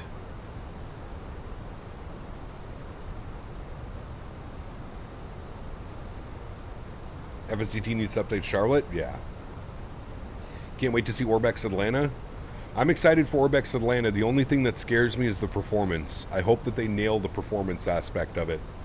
It's the only thing that gets me scared about these big airports. You know, I think a lot of us were a little bit nervous and waiting to see what AnyBuild's DFW was like, but I gotta say, AnyBuild's DFW is actually, performance-wise, I was blown away with how good it is on the performance. Flying during an event, taxiways are years out of date. Yeah, it's brutal. United Rampy, 6 months. Appreciate you, brother. Thank you. Pardon me. Thank you. Incredibly kind. Give her 6 months of support, my good sir. All right, we're approaching 10,000 feet. We'll get landing lights on. We'll ding the cabin. Let them know we're ready. DFW killed my PC the other day with performance. Really? I have great performance at DFW. Already is always under construction, so it's kind of understand, but 5 years is too long. Correct. Yes. Far too long. So I just walked and liked CST's unboxing of the PU radio. I like that you can use 2-digit megahertz and 3-digit kilohertz. Yes, correct. Yeah, and it's only $100, Skyworker. So I mean, it's cheaper than going the Logitech radio panel route, and the footprint is about half the size of the Logitech radio panel. Now, I've had my Logitech radio panel for probably 10, 12 years now. This thing is trusted, tried, and true. You're running a 4060 with 8 gigs of VRAM. Yeah, that might have been why. It's this sim is, the limitation of this sim is it is very, very VRAM heavy. Loves its VRAM.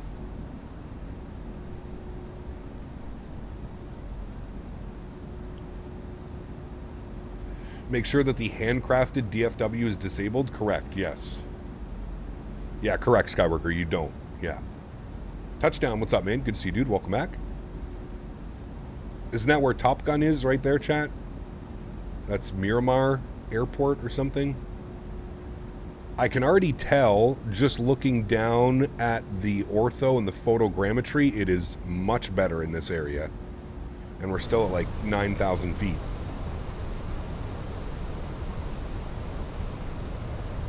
Did we need a route for tonight? We're going to do something out of Montreal. Haven't decided where we're going to go yet, but... Alright, we need to get the speed brake out a bit. We're slightly above profile. Aircraft is trying to maintain speed. We do not want to be high on the approach here.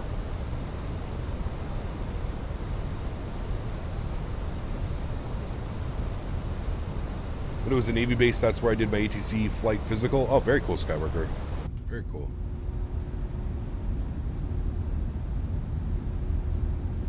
There's downtown San Diego. See the bridge. There's the airport. Looks good.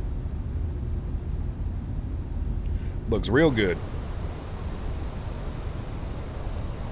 Alright, from Cloman we should be able to get our... I'm gonna arm it just in case. We should get our final approach from Cloman, but we might need to go a little bit lower.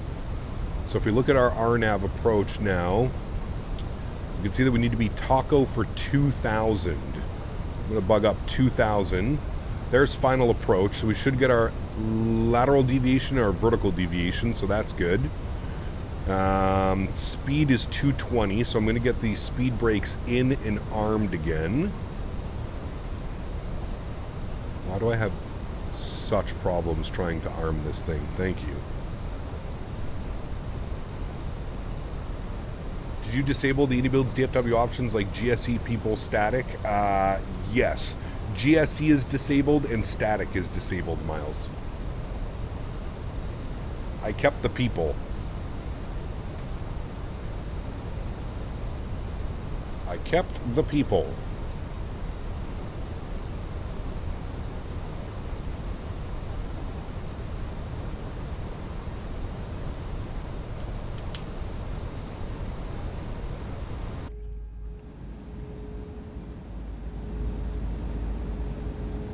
Turn our sim sounds back up.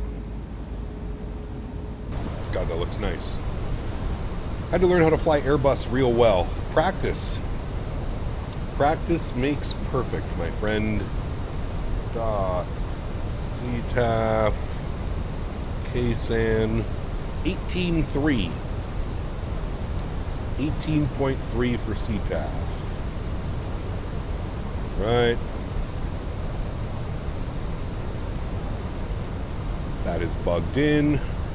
We're perfectly on course. Everything is looking great. San Diego traffic. Do you do much GA flying? I don't, Blake. I don't really do any GA flying. GA never really intrigued me when it came to flight sim. I always found it a little bit weird. I always found things to be oversensitive, and with GA, it's a lot about like the feeling of flying. You know what I mean? Like you feel every little bump, and I just find it to be, I don't know, I don't enjoy it for whatever reason. I'm not a big fan of GA flying in the Sims. Now GA flying in real life, completely different story. Cap, did you upgrade? I did not, Malx. No, I'm still only using Chase Plane, man. I don't know if I'm going to get FS Realistic Plus, to be honest with you. Prop Ops. Well, that's just because we need a good Q400. Once we have a Q400 in the sim, we'll definitely go back to doing some prop ops for sure. Speed check, flaps 1. There's the cabin letting us know they're ready to go. GA is beautiful in the new simulator, to be honest. Also feels much better compared to 2020. You're right, it does. Yeah. Nicholas, good to see you, my friend. Welcome back. Boeing is so much easier because it's just Airbus doesn't have a flow whatsoever. No, they do. You just need to learn the Airbus flow. Airbus has lots of flow. Are there any good ATRs? The only ATR we have is the default ATR, or sorry, not default. The collaboration with Asobo and Hans Hartmann, and it's okay. It leaves a lot to be desired, to be honest with you. If you fly the 404 Titan, it's the best experience ever.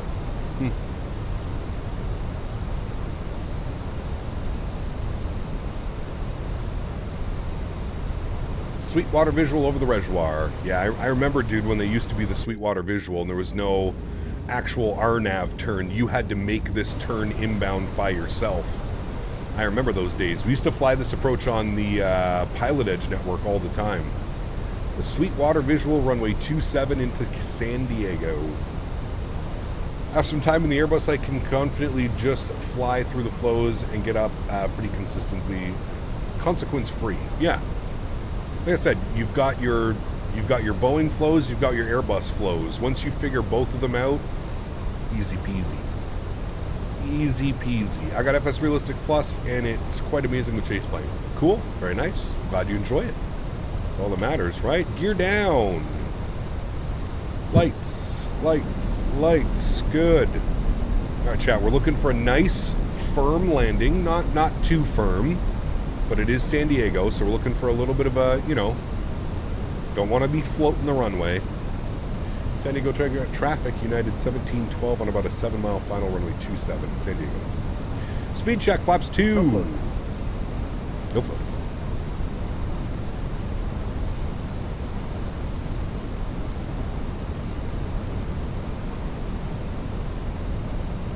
Alrighty, speed check, flaps 3.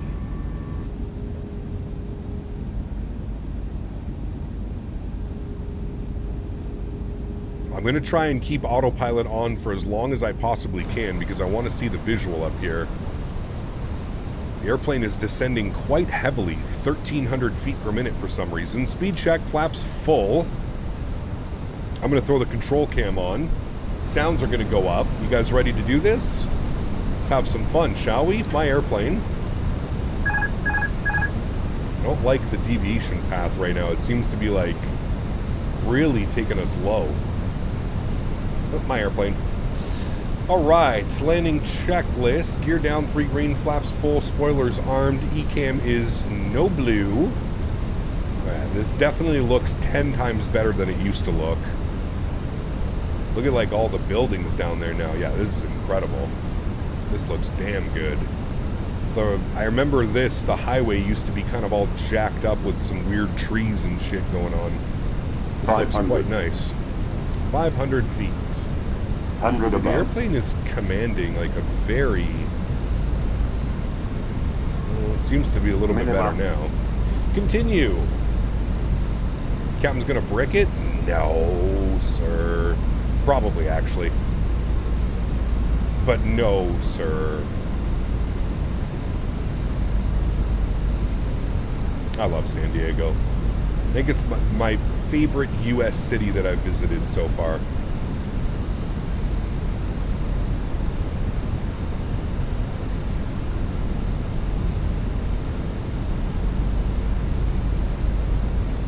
$100.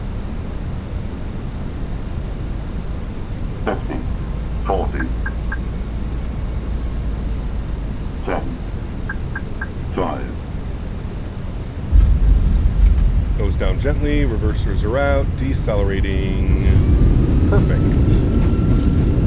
Exactly what we wanted, chat.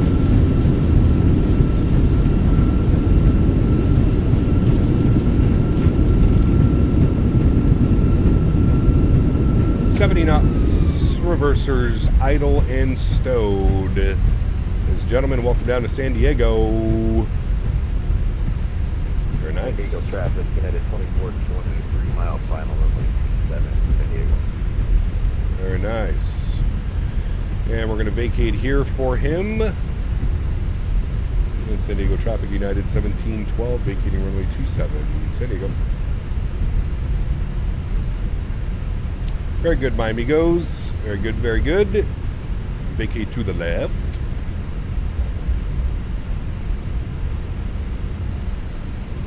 And parking for today. Let's see where they parked, chat. I think we're going up this way. For sure we're going that way. They parked... I think they parked right where this guy is, so we'll go in right beside him. If we have a little bit of look-see, we'll go 42. That should be good. Let's go GSX. And we'll select from map. And we want to go 42. Select. No. Alright. And then we'll head to the overhead. We'll go APU master start switch on. Landing lights off. Runway turn-offs off. Strobe lights off. Wing lights off. Nose light to taxi. And there's our gate right there. Perfect. We'll spool up the APU. Actually kill the nose light as well. We don't need that. And there's our gate, 42. Right here on the edge. Very good. Very good. Very good. V1 would be disappointed that you shouldn't turn off the flight directors. I usually don't do that, to be honest with you. I don't ever really kill the flight directors till I'm on the ground. Unless, like, the flight directors are commanding something super weird. I like having them on as a reference for my vertical path and lateral path. San Diego If traffic, that makes sense. 2420, clear. Runway. Alrighty, and we'll stop her right there. Upstairs, confirm a good APU, confirm a good APU bleed is on. Give you a beautiful wing view. Engine number 1, engine number 2 is off. I'll clean up the flaps and spoilers. Hopefully we have enough hydraulic pressure to get all those cleared up. Beautiful. Listen to that bad boy shutting down, friends. Very, very good flight, amigos. Flight time, probably about 1 hour and 18 minutes or something like that. Gate to gate, 1 hour and 33 minutes. Very nice. Very, very nice. All right, to the overhead. Cappy purrs, crew supply, fuel pumps, all are off. Get our red beacon light off. Get the seatbelt sign off. I feel a sneeze coming. Excuse me. Good. Got our company message, menu, AlexSiu, AOC, received, and we've got our 2 arrival messages like it always gives us. Very good. Very good. That is all done. See what I mean about performance? Like, it's anytime you go to pull up a terminal in this, it seems to figure itself out now. Bless you. Thank you. A real visual, but we weren't shooting a visual. We were flying an RNAV approach. Wouldn't we leave our flight directors on if we're doing an RNAV approach? That was not a visual approach. That was an RNAV. Let's go to GSX. We'll request deboarding, please. Thank you. Deboarding has commenced. I will dismiss you. Go to our Fenix tab. We'll open up you. We'll open up you. Very good. We'll then go to chase plane. We'll jump to this view. I don't know if we'll be able to see anything because we're probably going to have a jet bridge in our face. I could probably get it like that. There we go. Get it like that. We'll turn that down because we don't need that to be so loud. We can watch the deboarding process. Very nice.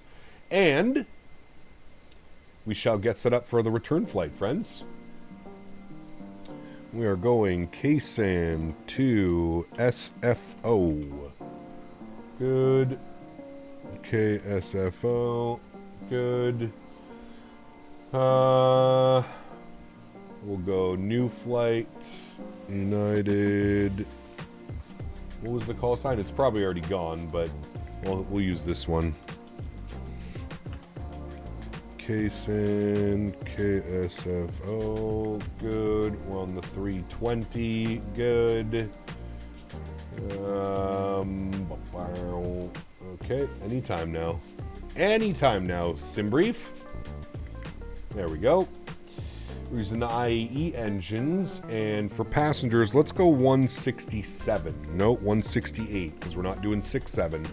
168. Good. We will file off our flight plan. Pre-file, send. Good. That has been sent. We will disconnect and reconnect with our new call sign, 285. Connected. I will update the banner upstairs. Do this. Very good. Go here, and we're going KSAN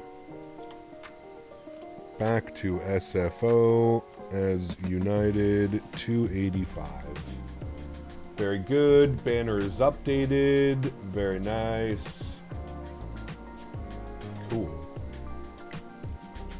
Jaden, what's up, man? Good to see you, dude. Can you show me your GSX Pro settings? What would you like to see in the GSX Pro settings? There are very many settings. Which would you like to see? Just this page or my timings? That's how I have my timings set. And then that's my general settings. Do you know the reason why I have nose wheel steering problems warning on my eCam after GSX pushback? And how do you fix it? Thanks. Try hitting your nose wheel disconnect and reconnect. If you're flying the Airbus, it's on the little tiller next to you. You can push in and push out on the little middle part of it. How do you change the pushback truck? I think it does it automatically, Ray. Especially if you're using like a GSX profile, like I'm using for a lot of the airports. What GPU running to have that smooth of a gameplay? I have a 5080. Leonardo, you can put exclamation point specs in chat. So I'm running a 9800X3D with a 5080. Got my TCA Captain Pack Airbus today. Looking forward to it. Hey, very nice, Joseph. Enjoy it, dude. That's what I'm using right now, man. That is what I'm using right now, good sir. All right, let's start with the... need to go actually over to weight and balance, and I'm going to reset all. Beautiful. Let me go to my flights. Let me import our next flight plan. San Diego to San Francisco. We got 28 minutes on the turn. Should be enough time. Go to our mass and balance. 168 passengers on the return flight. 2,500 kilos of cargo. 5,800 kilos of fuel. We'll load aircraft. We'll go instant. Beautiful. Let's jump down here to the McDo. We'll go to our InitRef tab. We'll do our init request. Call sign on the way back, United 285. We'll throw that up into there. There's San Diego back to San Francisco. Ultimate is SMF. Where's SMF? That's Sacramento, I think? Yes. Cost index of 5 on the climb out, and our cruise level today on the return flight, 36,000 feet. We'll go flight level 360. Beautiful. Go to our init B page. We'll then send all of this data down to the McDo. Oh. There you go. Sorry, the jet bridge got weird. Okay, all of that should be sent down to the McDo. 0 fuel weight 60 point nothing. 0 fuel weight CG 33 nothing. Block fuel 5.8, so that's all looking good. Beautiful. Let's go to our flight plan. San Diego departures 27. We're on the Padres departure. So we'll find the list of P's. There's Padres 2. Good. We have the IK transition. Beautiful. We'll insert that. San Francisco arrivals. We're planning ILS 28 left. We're going to be on the Surfer 4 arrival. Good. And the approach via, we want Eddie. And we'll go ahead and insert that. Beautiful. If we scroll through our flight plan, we'll make sure we don't have any crazy discontinuities, which we don't. Wonderful. Everything looks good there, friends. Back to our InitRef. Confirm Init A and Init B pages are done. Beautiful. Go to our perf page. Let's jump over here. Let's grab some performance options. We're departing 27. Optimum, no, off, on. Sync load sheet, sync live weather. And we'll calculate our V speeds. 45, 45, 46. 1/ down 0.6 with a flex of 70. Well, we're not going to do that, but we'll send all that down. Confirm that, and then we'll change the flex to 50 so we get a beautiful D rate once we pull those engines back to climb. Beautiful. And there we go, friends. Everything is set up nicely there. We'll go over to received messages. We'll have our preliminary load sheet. We'll accept that. Then we've got our finalized load sheet. 168, no pluses on board. Beautiful. Looking good, friends. Great. Jump back over to GSX. We'll go back to this outside view. Bring this over and in like so. And there we go, friends. We'll continue watching the deboarding process.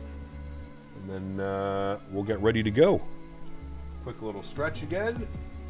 Got to stay limber.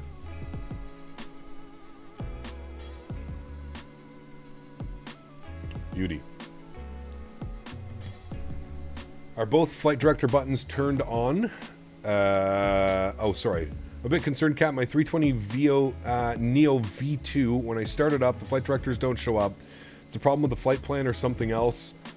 I have no idea because I'm a noob. Yeah, your flight director should turn on at the gate. I'm not sure why they wouldn't be. I don't have a lot of time spent with the default 320 Neo. Can I find your graphic settings in the Discord? Yes, Brandon. The hashtag views and info section. All of the updated settings are all in there, man. Do I want to deboard the crew? No, I do not. Beautiful. Deboarding is completed. Great.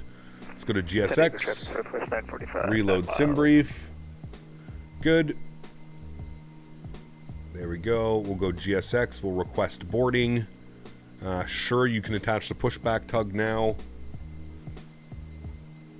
The cargo door is open. You have to close it. Wow. Thank you. I would have never figured that one out. Thanks. Well, if he's on console, Jaden, he can't get the fly-by-wire 320 Neo.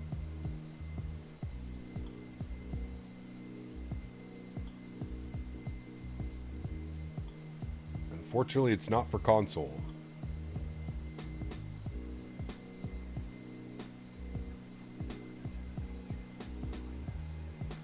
I believe you would have figured it out. I believe in you. Correct. Thank you.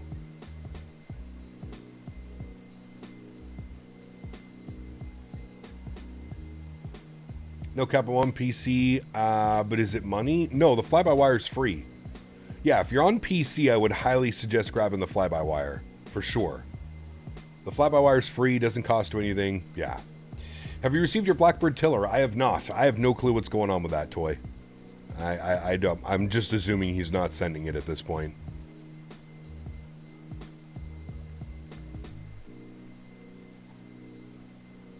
He was supposed to send it, and then we had that huge Canada Post strike, so he couldn't send any products to Canada, and then I'm assuming he also probably got crazy back-ordered and just hasn't had the time to send it. Ordered the Windwing rudder pedals, Windwing left joystick and TCA yoke, and a 1440p monitor on Sunday. The Windwing products arrived today. Amazon is always so slow for me. Damn. Something went crazy.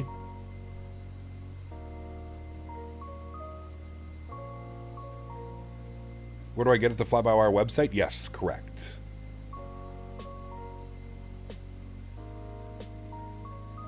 If the Fly-by-Wire had a price tag on it, everybody would be flying it. I mean, everybody was flying the Fly-by-Wire. That was like the only commercial aircraft that got us through 2020, the first year of 2020. That's anything that anybody flew. Now, there's better options out there, but the Fly-by-Wire is still great for free. Yeah. Logan, what's up, man? Good to see you, dude.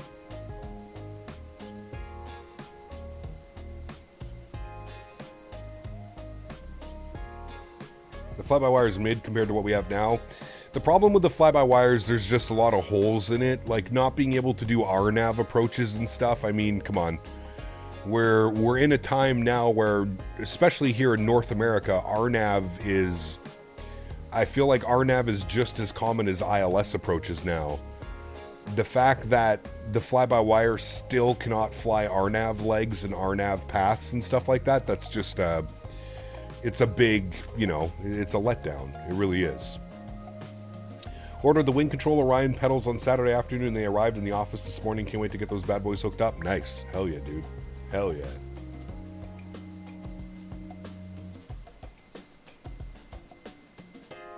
Hell yeah, dude. Windwing shipping is actually kind of W. It depends where you're ordering from.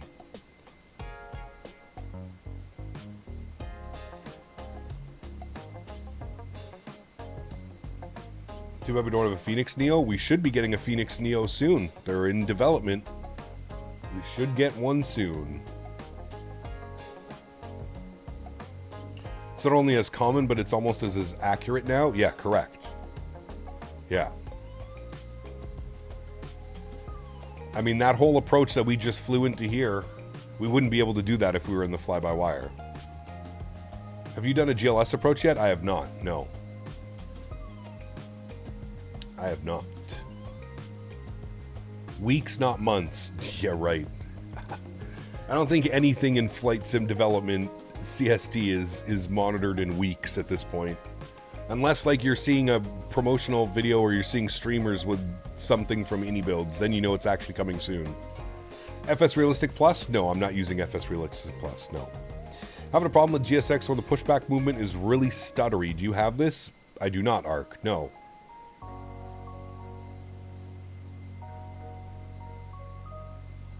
Years, not decades. Yeah, there you go. Years, not decades. Correct. Correct. What flight sim peripherals do you hoping to add to your setup this year? I'd like to get the PU Air Korea radio stack, and I would like to add the Windwing Boeing FM, or Windwing MCP, the Boeing MCP, the autopilot panel. Those are the two things on my radar for this year. Those overhead panels look kind of cool. Nah. I don't have the space for that, man. I mean, I could probably set it up on like some type of mount or something, but I don't know, man. I don't know.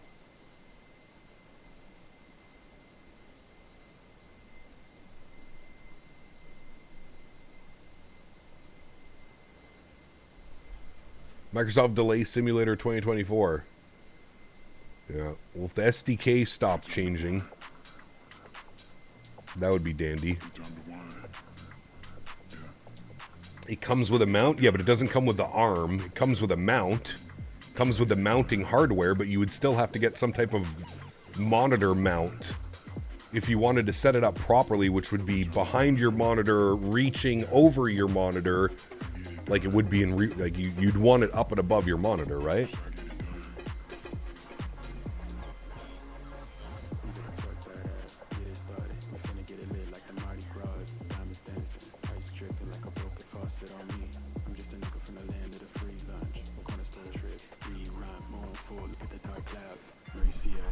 Hey Gap, happy Wednesday. No, you're the biggest Leaf, so you must have really enjoyed the big win over the Oilers last night. L, love when the Leafs head to Edmonton.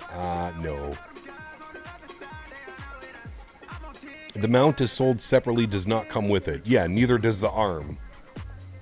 You know, everybody that you're seeing that they've already pre-bought the arm. The mount is sold separately. I think it's an extra $30. And then you need to get some type of arm, which is, you know, you're looking at another $50 to $100 probably.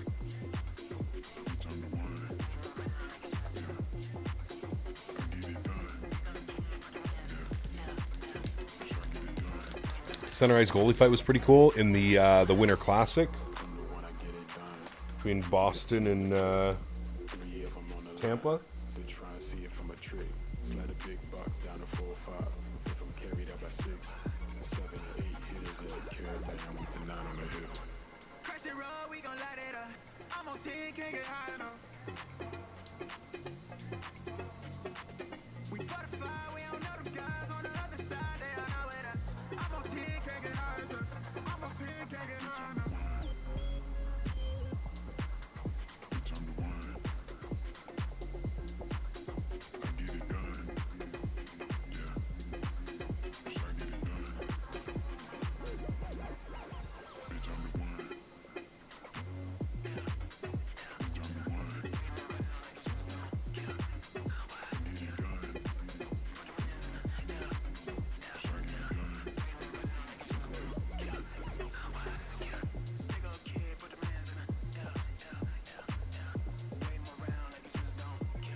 Another question, when I go to the iFly website to download the 7.3 Max, what are the steps to do so? Because, like, I have 100% no having the sim since it's $60 or something like that.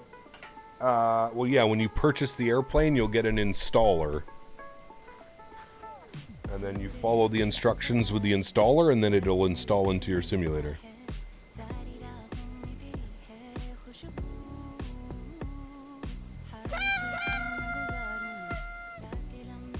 Davis is getting his hooray command taken away.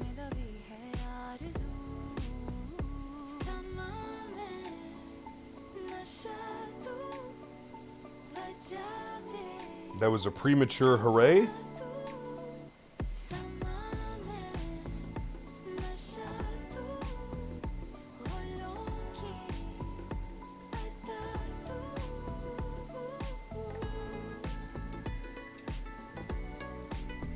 Can you have hooray command access? I'll let you think about that one.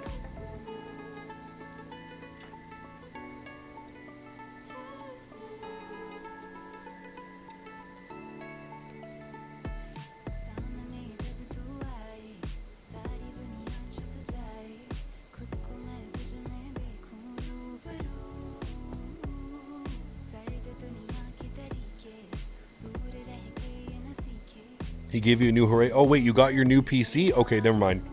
I apologize. That deserves a hooray. Fred B738.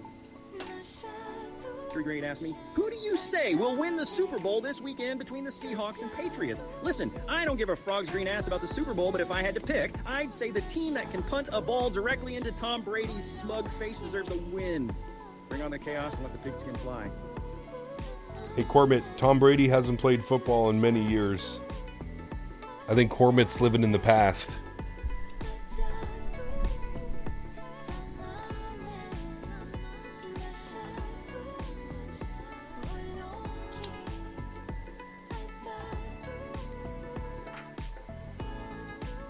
Isn't the Super Bowl just an excuse for everybody to get together and get shit-faced? That's how I always remembered it when I was a kid. All right, GSX, are we done? Boarding completed. Beautiful. Let's prepare for pushback and departure. Let's jump down over here. Let's go to our Fenix tab. We'll go to our ground services. We'll close you. We'll remove you. Beautiful. Let's go to the overhead. I'm going to pause the music now, actually. Let's turn our sounds back up. Let's go ahead and get our Cappy Purrs on, our crew supply, beacon light, seatbelt sign, and fuel pumps are all going on. Very good. I will recycle my flight directors left side and right side. Beautiful. Pull you. Push you. There we go. And initial climb 13,000. Very good. And GSX, continue pushback, please. And I just want you to do quick edit pushback on map. We're just going to go straight back. Nope. Straight back, sir. Like so. Very good. Oh, okay. I forgot.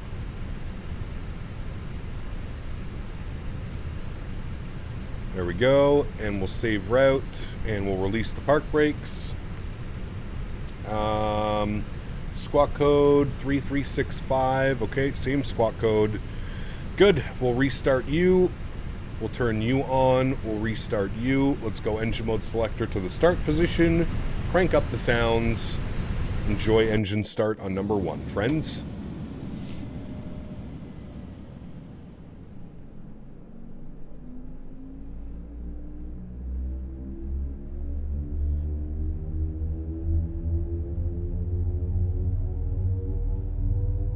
Yeah, Tony Romo sucks as an announcer. I do agree with that. Mr. Barry. That map is nice. Yeah, it's the new pushback map. Target app, instant savings, exclusive deals, curbside pickup, same-day delivery, and price checker. Who's ready to save? Look at that. I did a better job than you did. And I'm not even here working on behalf of Target.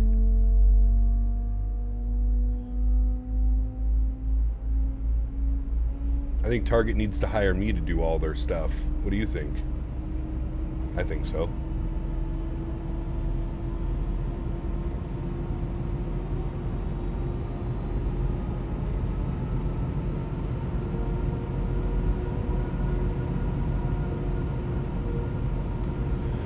All right, the park brake is set. Let's spool up number 2.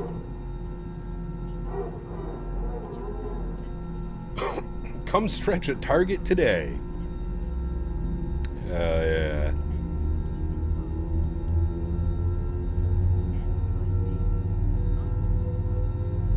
The moderator logo on mine isn't showing a wrench anymore. It's a shield. I'm still seeing a wrench. All the mods have wrenches.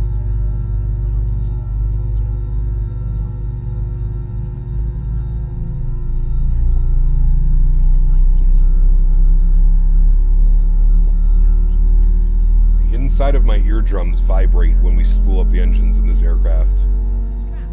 You see a shield? Really? Look at mine. Still a wrench.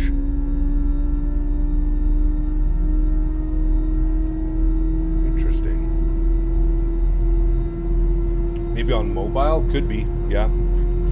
How do I start a company, and how much do I do to start a company? I tried, it's not letting me start the company. Are you talking for career mode, Zoe? You need quite a bit. Quite a bit of money. All right, 2 good engines. APU bleed can go off. Wonderful. Let's set flaps position 2 for takeoff. Auto brake over to max RTO. Ground spoilers. Armed. Jesus Christ. Engine mode selector goes off. Trim value down 0.6. There we go. Down 0.6 is set. Wonderful. Wait, was that flaps 1 or flaps 2? Oh, it was a flap 1. Never mind. Flap 1. All right, park brake released. Let's go. I have no clue, Zoe. I didn't really do much of the... Yeah. I see a shield on my phone, but a wrench on my TV. Huh. Interesting.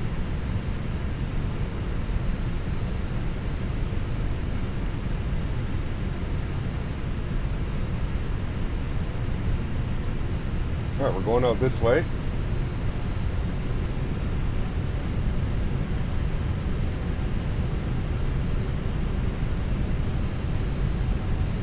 How do I get the planes like you and do the passengers? This is not in career mode. This is just like free flight, if you will.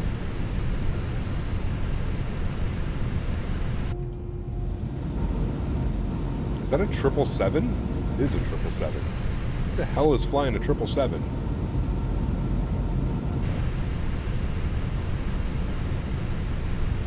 Where's Mickety Mike? He might be sleeping or he might be working. One of the two.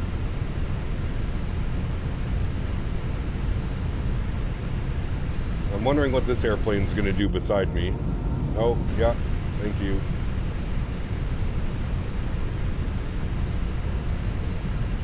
Cap, what keybind do you use to disable autopilot in the Airbus on final? Isn't it autopilot off? Thought it was autopilot off. Did you get the new FS Realistic? I did not, no.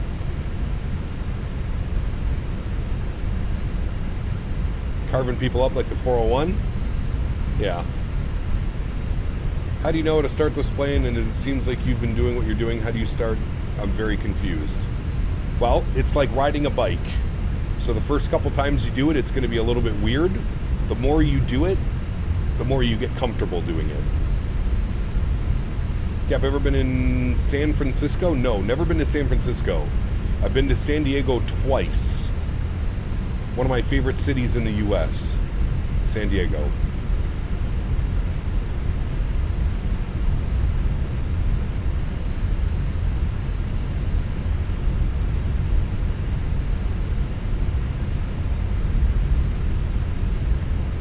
Let's do our takeoff config test. Perfect. ECAM is no blue.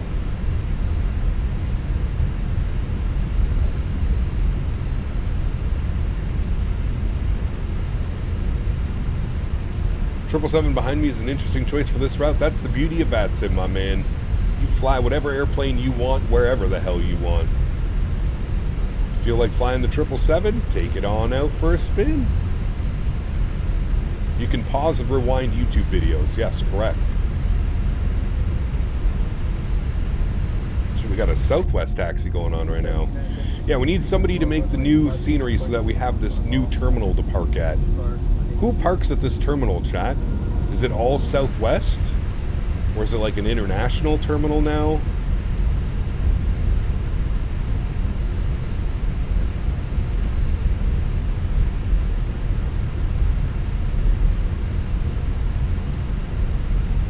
Trying to get Vertical Sim to do it? Yes. As am I. I've already told him.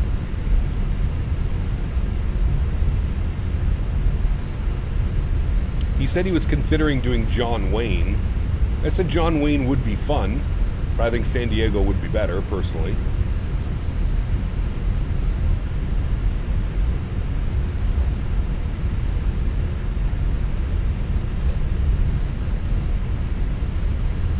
Have I mentioned today that I hate the Fenix braking system? No? Okay, I just did. I hate the Fenix braking system. It's so sensitive and touchy. It's the only thing I dislike about this airplane, to be honest with you. The braking, the toe braking, the differential braking.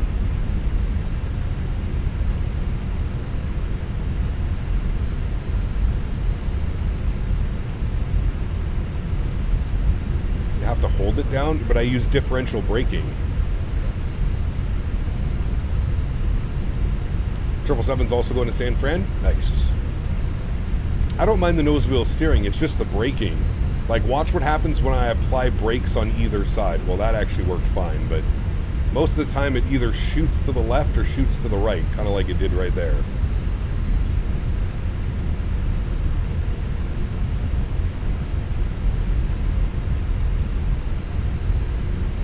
Any tiller update? Nope, somebody asked me earlier. I have no clue what's going on with that, man.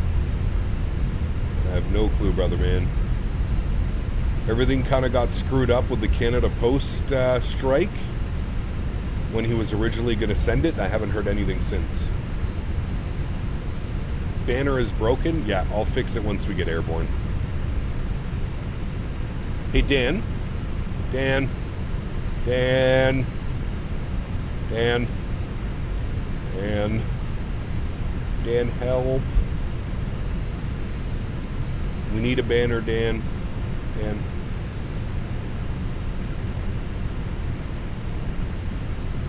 Dan. Need tiller. There he goes.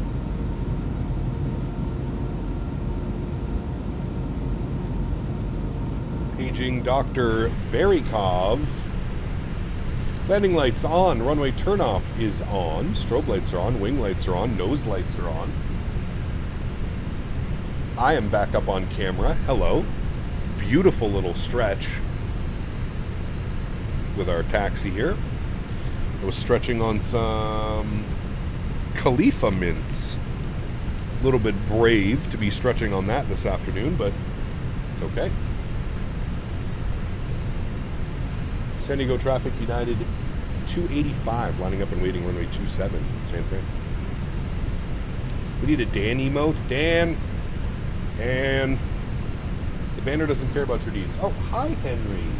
See, look, Henry came running as I was saying Dan. Hello, Henry. Who is a good as boy? It's you.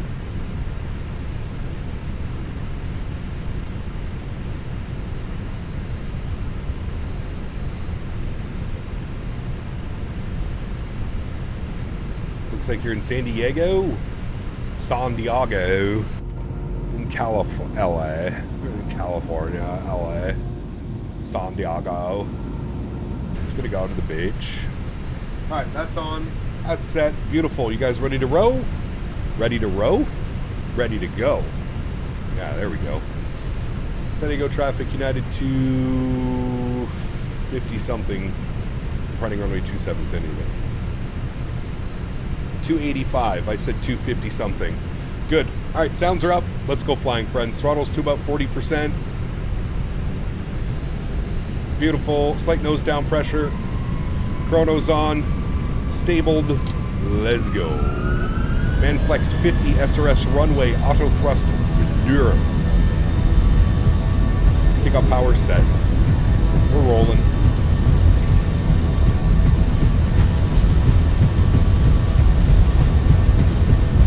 Knots for neutral.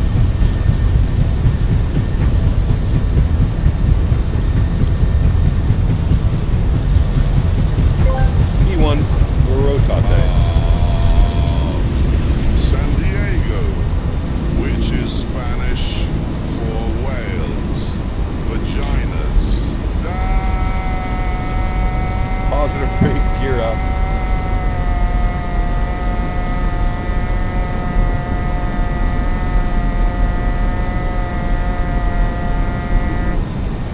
I was going to replay that donation, but I'm not going to replay that donation now. Thank you to whoever that was. You ruined almost the entire takeoff roll. Congratulations. I was going to replay that because I felt bad about missing it, but after that little demonstration, no, I am not. Wing view. Engines. Climb. Woof. There's SeaWorld. Chat, it's SeaWorld. Oh my. Oh my. Oh my. Delicious sounds. Alright, bring everything back down to a manageable level. Let's go runway turnoffs, nose lights, ground spoilers. Disarmed. Free Willy.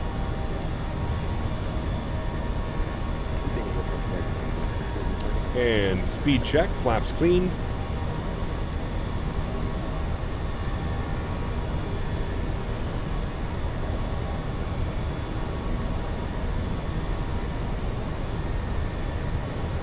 You got there a few months ago? Nice. On GSX customized airplane, what number should I put to the cargo goes to the back and the front on the fly-by-wire 320? You probably want belt loaders. Belt.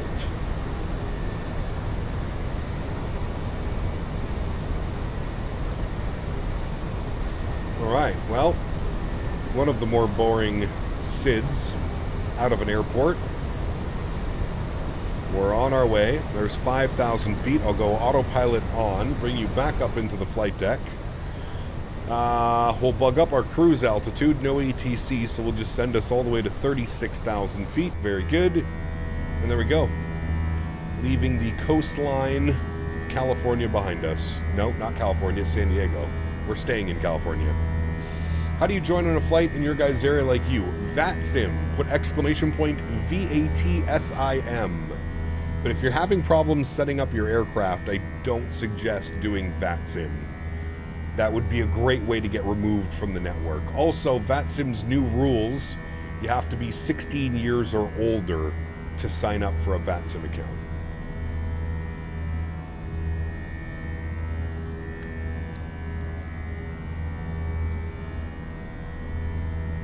I've put belt loaders, but both of the luggage loaders go to the same one, which is in the front. Huh. Try going to flightsim.to and try going to flightsim.to and seeing if there's a GSX profile for the fly-by-wire Neo. I'm assuming maybe that's what's going on, is it's not recognizing it as a Airbus airplane. Yeah. Exclamation point VATSIM. VATSIM. What are your 330 sensitivities? Default, Air Canada Wait. All my sensitivities are default.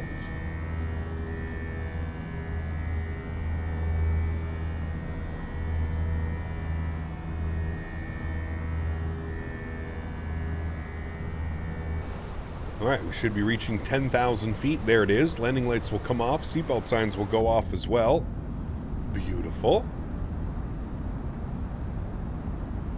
Nice little climb out.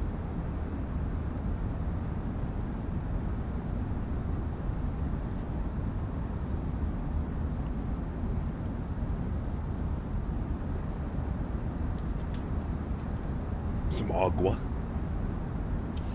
Can you replay my Tangia? No. I will read the Tangia. It says, San Diego, which is Spanish for Wales. Yes. And then,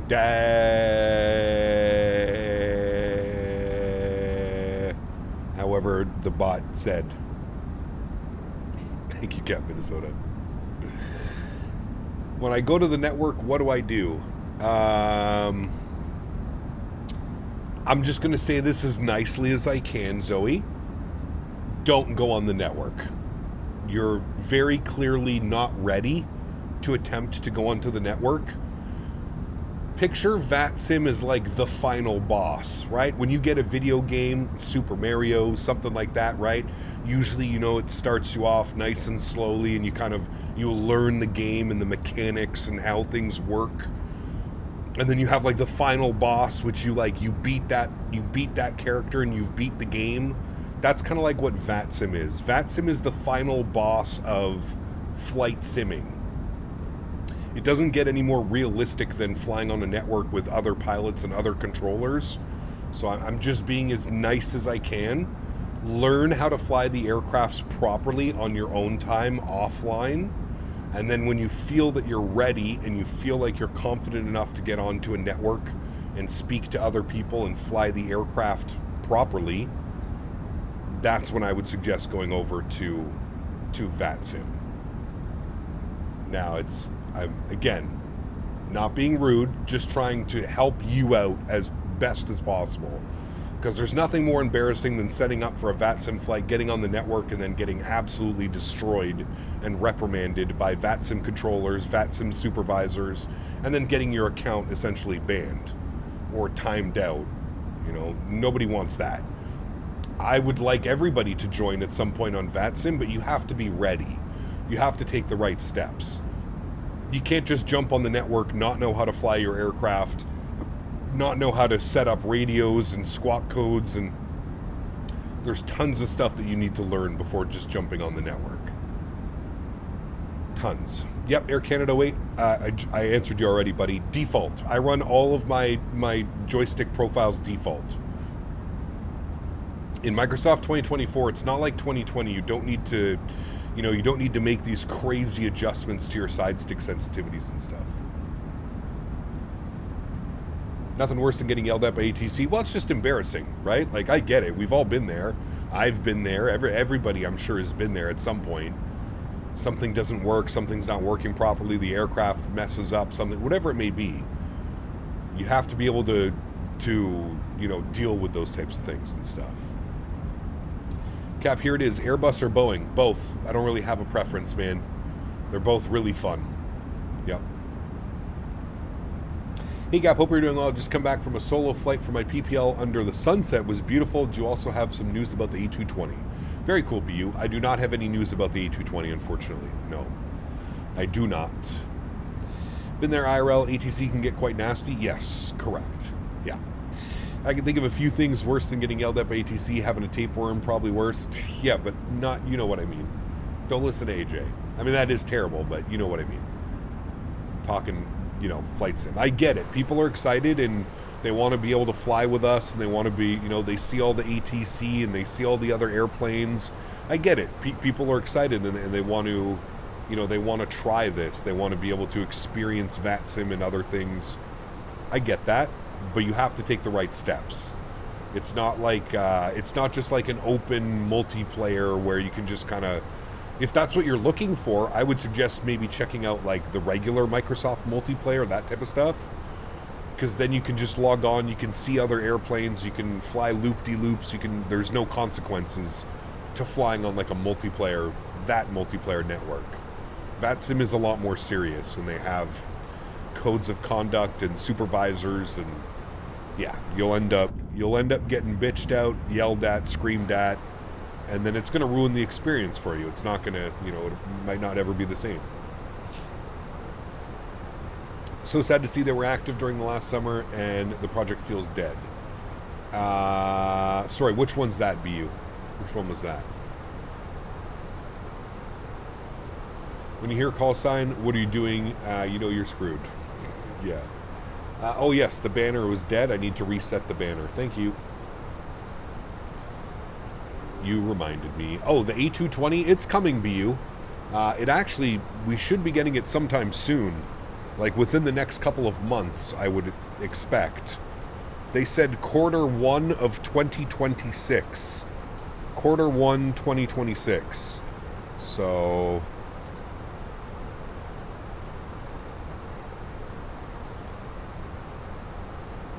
should be coming soon. Soon, TM, yes. Now that I think about the last time I flew this route, the MAX ended up hand flying the entire thing because I managed to accidentally open the manual gear extension door and bugged it out. Nice. Nice. Very nice. My prediction is either Valentine's Day or late March. Yeah, I don't know. I was trying to see if they were going to be at the FS weekend in Lelystad in the Netherlands, showcasing it off. I don't know. Max, 22 months. Appreciate you, man. Huge no floaties to you, says W, 22 months, Cap. How are you and Henry keeping? We're doing well, my friend. Huge no floaties to you, dude. Thank you for the support. Appreciate you, brother. 22 months, 2 months away from your 2-year badge. Someone's getting his maple leaf very soon. Golden maple leaf. Thanks for support, brother. Appreciate you, man. Flying into the big airport is fun when you can accurately recite your clearances at the gate. First big clue, it's time to observe. Yes, correct. Spend lots of time. But here's the thing, though, Ian, is I feel like a lot of people that get into this hobby, they're like used to that like instant gratification, right? I think a lot of people don't realize that like getting into aviation or like flight simming and like wanting to take it to that level of like live ATC, VATSIM, Pilot Edge, etc., it takes a lot of work, man. Now, obviously, some people are going to be faster learners than others. Some people are going to get it. Some people it's going to click, whatever it may be, right? But I feel like the whole instant gratification, like I need to do this now. I saw somebody do this and now I need to do this now. Well, it's not that easy. There's, just like anything in life, if you want to get good at something, you have to practice, right? You don't just instantly become good at something. Nobody goes golfing and they're shooting, you know, a negative 10 under par the first round that they've ever gone to. It's the same thing when it comes to flight sim. It's the same thing with understanding and reading back radio calls, understanding how to work your aircraft properly and efficiently. Like, the last thing that like a VATSIM controller wants in a busy airspace is somebody that doesn't know how to fly their airplane, who's on comms, screaming, yelling. You know, we've seen it, we've heard it before. Do you guys remember years ago we were flying, I don't know what airplane we were flying, but we were flying, it might have been the PMDG 777. I think we were landing in London Heathrow, and there was a guy on comms talking about hydraulic failures, and he can't do this and he can't do that, and he was screaming on frequency, and the ATC was just like, it was quite a laughable experience. There's another airport down here that we need to fly into. Where is, where's whatchamacallit? Is that it right over there? No, that can't be it. I thought it was down here.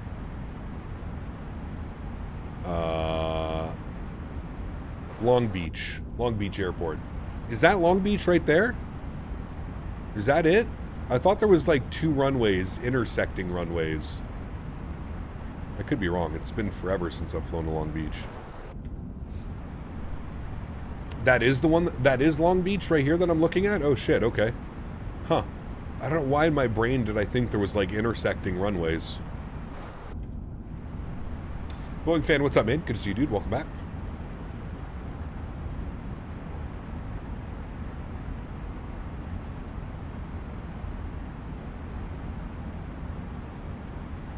Yeah, but they said last summer it will be the end of 2025. I think they don't communicate too much. Well, join their Discord, BU.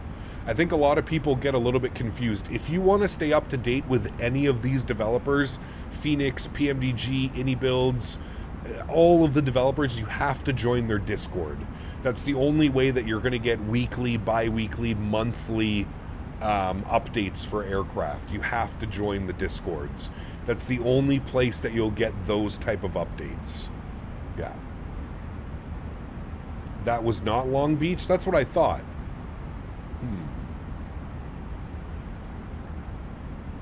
What do you do after I sign into VATSIM? Well, I'm glad that you listened to absolutely nothing that I said.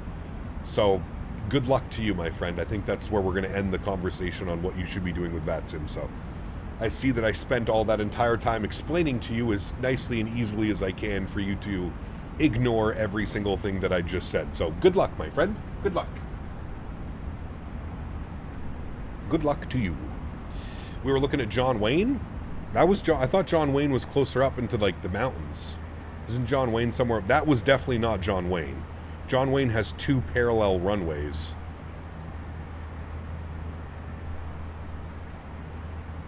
There's LAX, chat. Mm-hmm.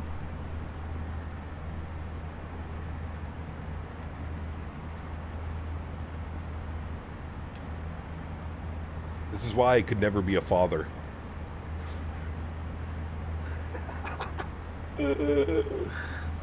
Oh, fuck. I could never have kids, man. I legitimately think I would go fucking nuts.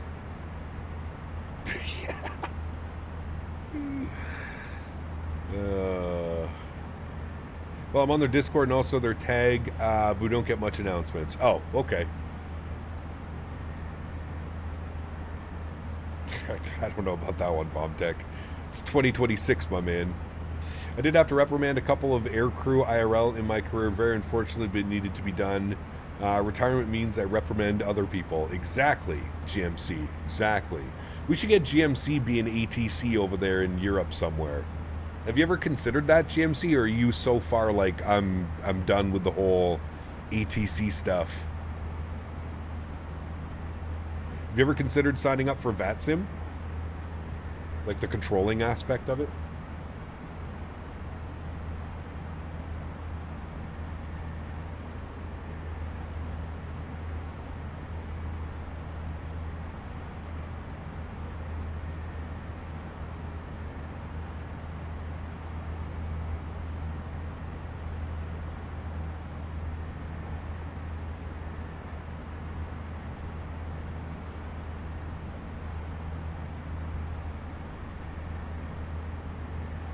What a world we live in, friends. That was Joint Forces Base Los Alamitos. Long Beach is just northwest of that. Okay, got you. Oh, Bomb Tech. Never underestimate the powers of YouTube chat.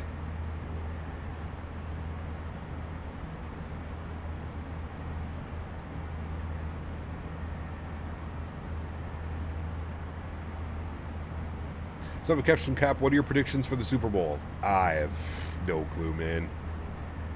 Who knows? Who knows? I have watched zero football. Zero football this year. There's a lot of talk these days about how the future is the future of self-driving cars and self-flying planes. Do you ever see this happening in your lifetime? I don't think so, Max. I don't know. I signed up to the test and realized I have a life. This guy, man. Absolute savage. Savagery, GMC.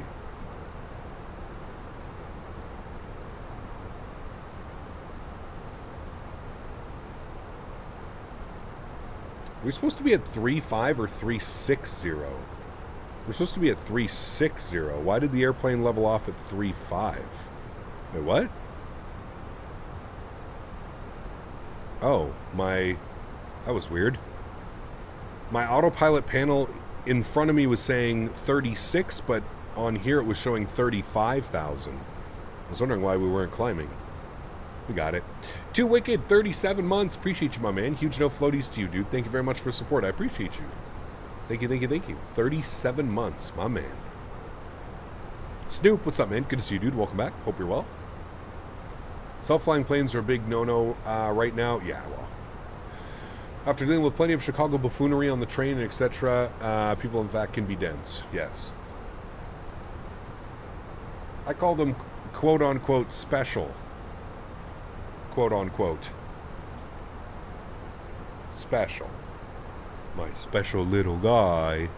We got a couple of them in chat. Special little guys.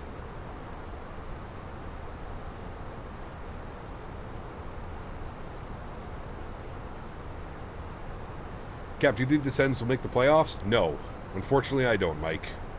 As much as I would love to see them make the playoffs, I just don't see it, man. Although they've been playing some damn good hockey, they kind of screwed up last night. They should have at least got a point last night in Carolina. I don't care if you lose in overtime, you got to get that point.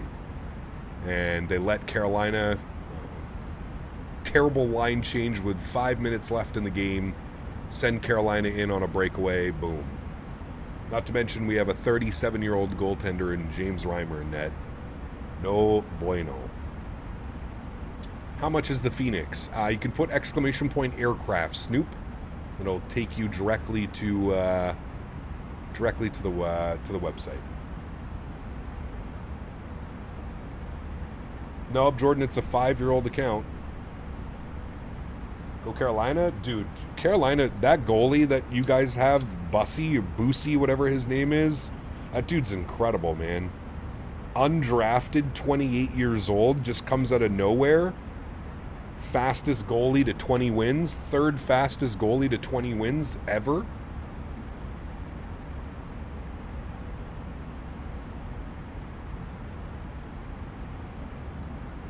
I don't know anything about hockey, but I live in Carolina, so I'm a fan by default. Got you. That makes sense.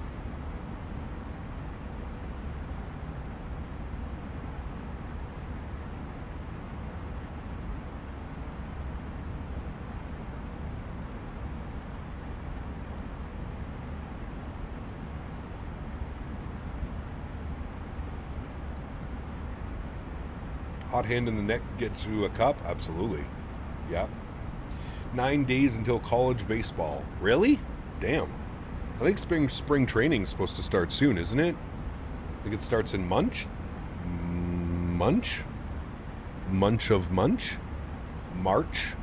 to say the month of March, but I combined March and month together.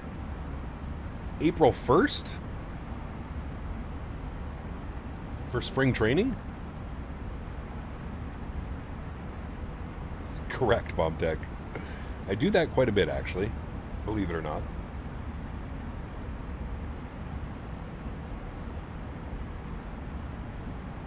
Yeah, the Wild are really good this year, man. I've heard they're trying to trade that other goalie. Who do they have? I forget his name. Wallstat, I think. Hoot hoot. Hello, Mr. Owls. Welcome back.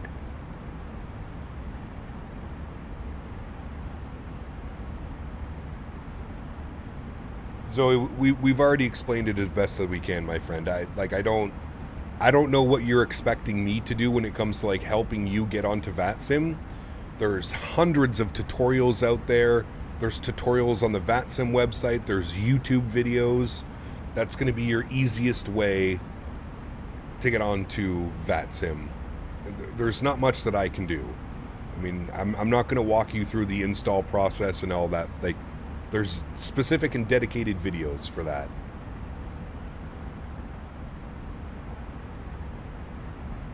Nexon, what's up, my friend? Good to see you, dude. Welcome back.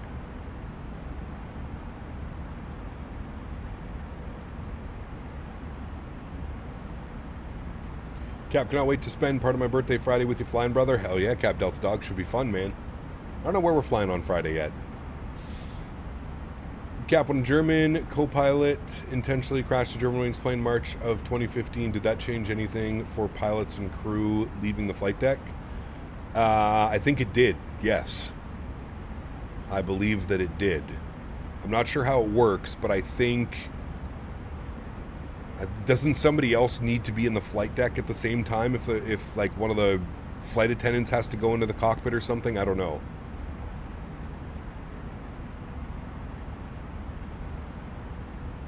Yes, correct, Fuber. There's an exam and you have to be 16 years or older. Cap, I want to go to the NHL Stadium Series next year in Utah. That'd be pretty cool. 2 crew at all times. There you go. 2 crew. And if Owls is flying, you got to have about 4 crew in there. Do not trust an owl flying your airplane. Big no-no. Big, big, big, big no-no. I am 17. Perfect. You can get into VATSIM. So like I said, just watch a couple tutorials, get you all set up. Go to Google or go to YouTube. How to set up VATSIM. Boom. Probably 50 videos that are going to show up.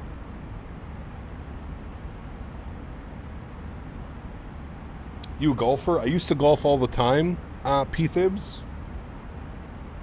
2 of my buddies that I used to golf with don't live here anymore. And I kind of lost interest, man. The last couple of years, I just haven't been... It's tough, man, going by yourself. I'm not a fan of going to the golf course by myself and getting paired up with, like, randoms. And I don't know, man. I'm just not a big fan of that. I like to go out to the golf course and I like to rip a ton of J's, too, right? Like, I'm stretching every second or third hole. And half the time you're with, like, older people or... I don't know. VATSIM also has a whole training course you can take to learn before you do the test. There you go. Haven't done an After Dark golf stream in a while? You're right, we haven't. I haven't played much golf. Yeah. Start a Captain Canada Invitational. Nice. AJ with the 3 bones says, not to be confused with 2 Live crew. If you know, you know. This guy, man. Thank you, AJ. Appreciate you, brother. Randoms in golf are the worst. 100%. 100%, dude. And, like, I'm a pretty sociable person, but, like, when I go out to the golf course, it's usually to, like, kind of just chill out. You know what I mean? Like, I don't want to have to talk to random people and make conversation. Just want to go and play golf. You know? Like, I don't need to know your life story. I'm okay, thank you. Yeah, I used to have 2 buddies I used to go with all the time. And they both moved. One moved to Edmonton, one moved to Calgary. One of them's a pilot, so he gets to golf all the time, and I'm always jealous.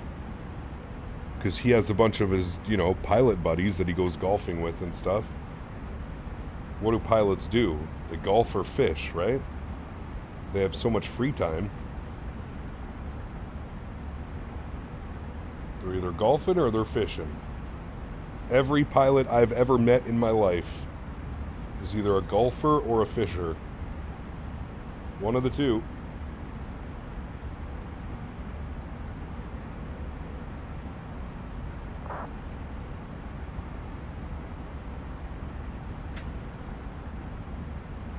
Or just to complain. We love to complain. There you go. If I go golfing, I get sloshed. Nah. I used to do that, but like I said, now it's just like, for me, it's stretching.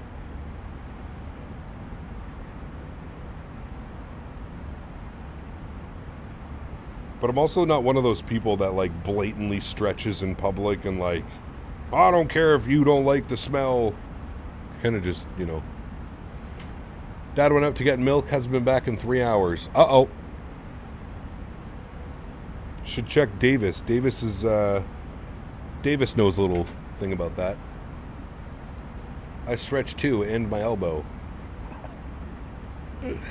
Hate the pressure of playing with randoms, different skill level and all. Yeah, 100%.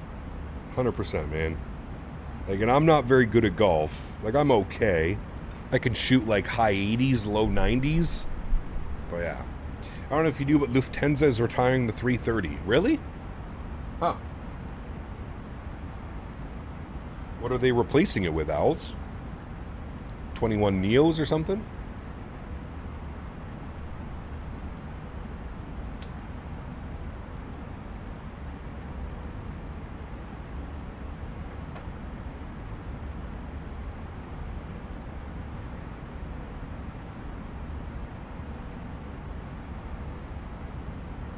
You're trolling? Oh. Shouldn't you be in school or something, man? Fucking guy.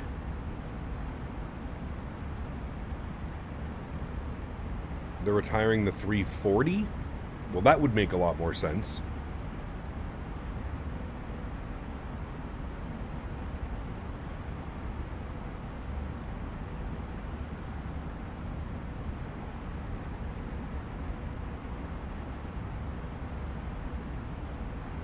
This is why we need 4 people in the flight deck when Owls leaves. Correct. We gotta fix all his mistakes. Watch past streams and you mentioned something about disabling interior for airport sceneries. How do you do that? Some developers give you the option to do that. Some don't. So it really depends on where and who you're buying your sceneries from. Just got home. Stop being such a Gerber. What the fuck is that? Oh, man. School ends at 2:15. He was a holly jolly schoolboy today. Nice.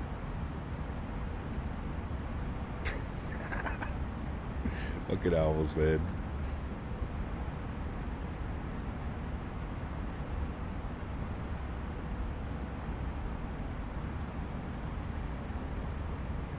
When I first started watching your streams like 7 years ago, probably as younger, I really thought you meant stretching as an exercise. I mean, depends how you look at it, but you could also say that we're also stretching as an exercise.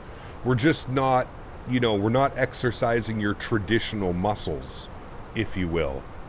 It's asking for us to enter our descent data, so we will do that now, my friends. Let's see what the weather's doing down in San Francisco. Oh, you know why it's weird? Because we didn't do this. That would be why. Yep, thank you. Select an approach. We're on the ILS 28 left. Via Eddie. Yes. Very good. Weather, San Francisco. What do we got? Winds calm, 10 miles clear, 14, 30, 25. 14, 30, 25. Winds calm. We don't like a winds calm, chat. Winds calm, no bueno. ILS approach 213 on the decision height. 213 barrel minimums. Good. That is done. That is done. Top of descent, 47 miles, amigos. 47 miles.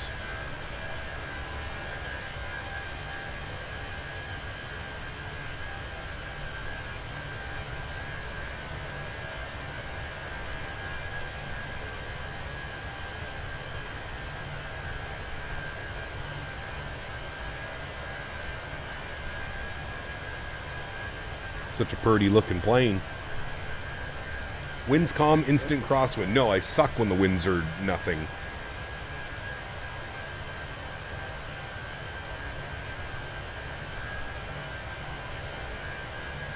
Long exercises are still exercises, correct.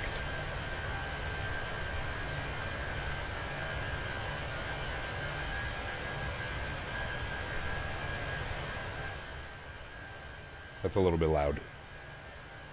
Cat thrives under pressure, 100%. I do so much better with a crosswind or short runway. Yeah.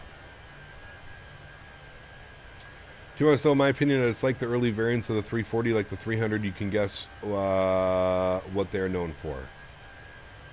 Are those the ones with the hairdryer engines? I thought all 340s had the hairdryer engines.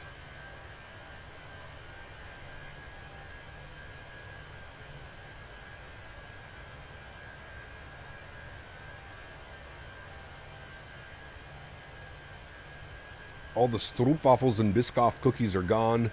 We must blame Daniel Barakov. I agree. I have my own secret stash of Biscoffs, but you cannot have any. Nope. They're mine. Is there a 340 for Microsoft? There is. The AnyBuilds 340. And there's also one in development from Aerosoft and Tolis. But currently, right now, you have access to the AnyBuilds 340. Fantastic if you're into the 340.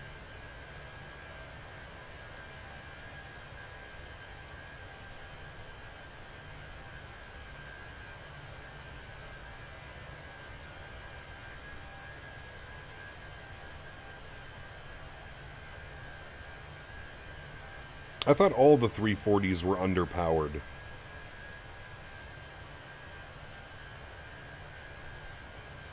Coming soon, TM. Of how that's become like a meme here in Flight Sim. I know, P-Thibs, he will. Goodbye, Zoe. Good luck with your VATSIM stuff on YouTube and Google. Hopefully we'll see you flying along with us sooner than later.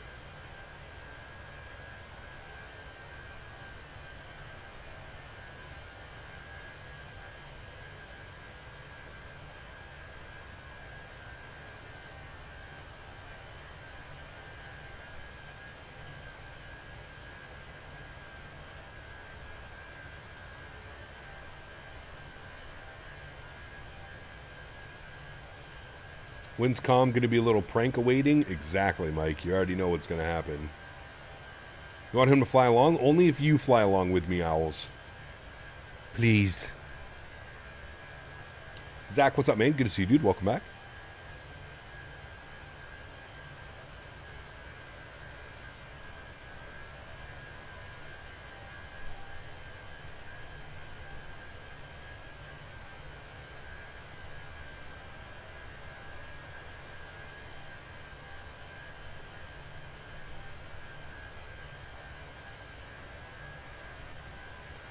Don't say no, Owls.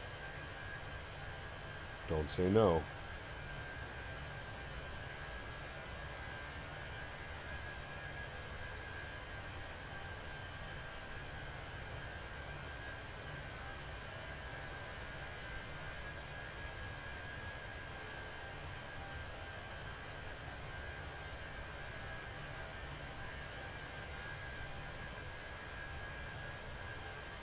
Take close to a 2-year badge? Hell yeah, dude.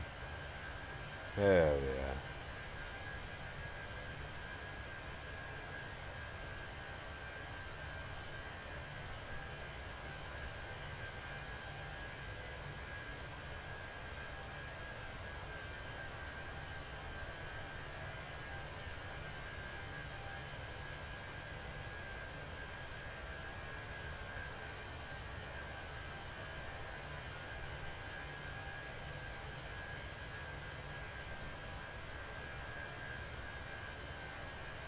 The 5 and 6 have specially designed Rolls-Royce engines. Got you. Anyways, just came in to cause havoc. Have a great rest of the stream. Be a good boy, Owls. We'll see you soon, buddy. See you soon.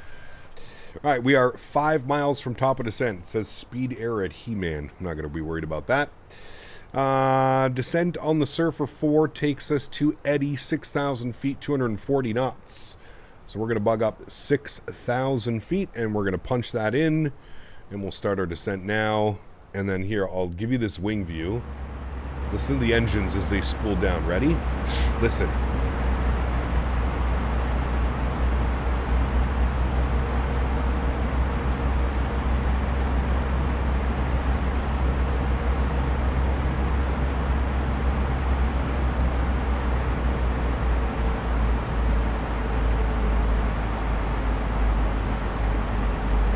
God, it's so good. So good. I had our chase plane removed all my numpad views. Yeah, I mean, you just have to go through and reset them, Oliver. But once you do it for one plane variant, you can just export them in for all the other ones. Yeah, a little bit of a pain in the ass to set up initially, but once you get the hang of it, it's actually pretty simple, pretty straightforward.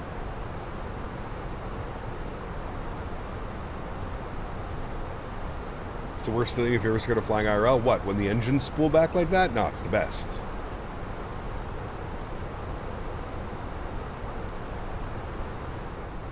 Is the best. It was a 340-300 underpowered due to the CFM engines, which is designed for narrow-body airplanes like a 737 and a 320. Got you. Diego, hello, my friend. Welcome back. Hope you're well. Good afternoon from Jensen, Carolina. Hello, my friend. Welcome back. Hope you guys are well.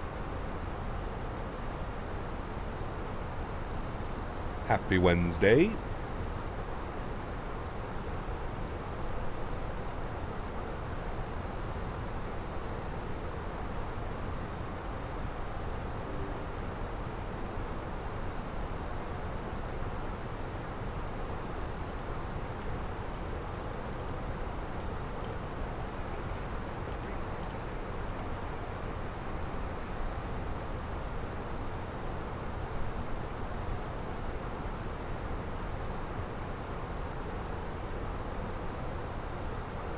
Just noticed that you finally have the diamond leaf? Fuber. Hell yeah, dude. Well, what do you mean? No. Because you have the... You've been around for a while, because that's not... You get the golden maple leaf after 2 years. Oh, you have the diamond. Yes, correct. Okay, yeah, I was going to say. You're diamond. Diamond level, sir. My man.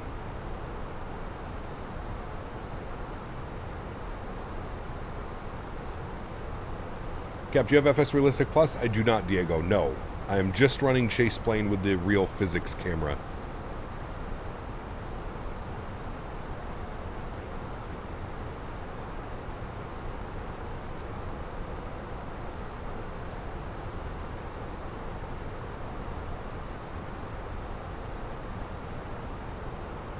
Shine bright like a diamond.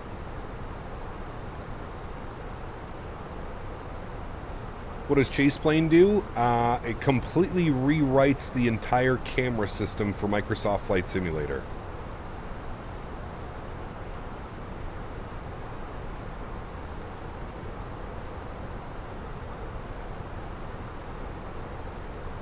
I think so, Fuber. I think it's gold, platinum, diamond, or gold, diamond, platinum. I can't remember how it goes.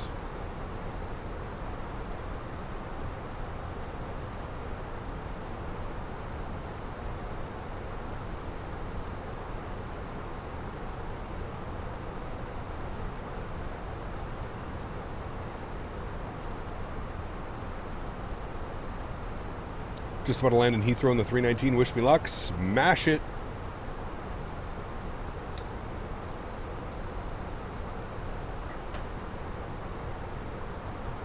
Smashy, smashy.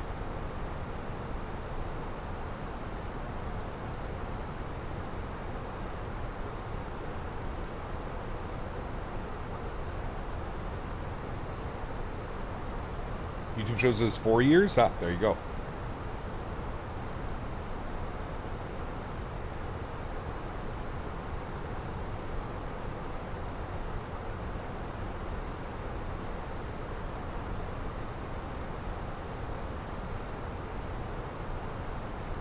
Nine-tailed, what's up, my friend? What is my favorite airport to fly into? You know, I get asked that all the time. I don't think I can give you an honest answer, man. There's so many. I honestly don't think I have a favorite airport. There's just so many airports out there. About to start the 320 TR. What advice can you give me? Thanks. A 320 TR. What's a 320 TR? Training? I have zero advice, sir. I am just a flight sim pilot. I am not a real-world Airbus flyer. Whatever information I can give you is most likely incorrect.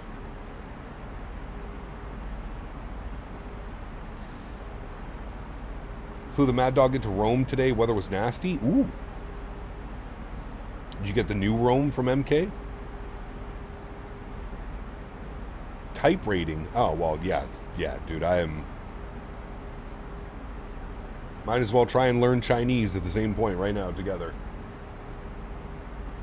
Because, yeah.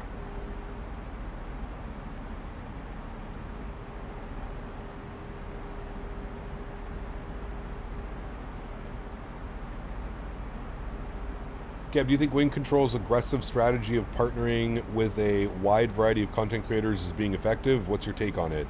Well, absolutely. Free publicity, man. WinWing has to do... What does WinWing do? They send them a product and boom. You get thousands of views and clicks, and absolutely it is, man. Yep, WinWing's doing it right. For sure.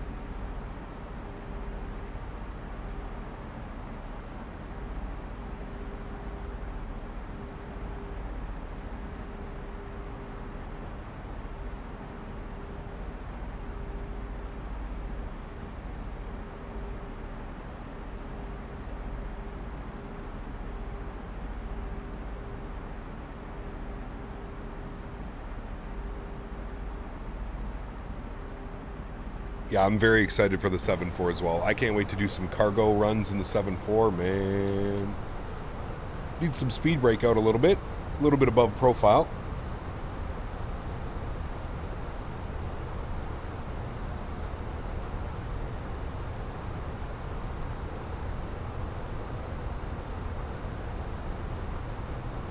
San Francisco approach is beautiful, man.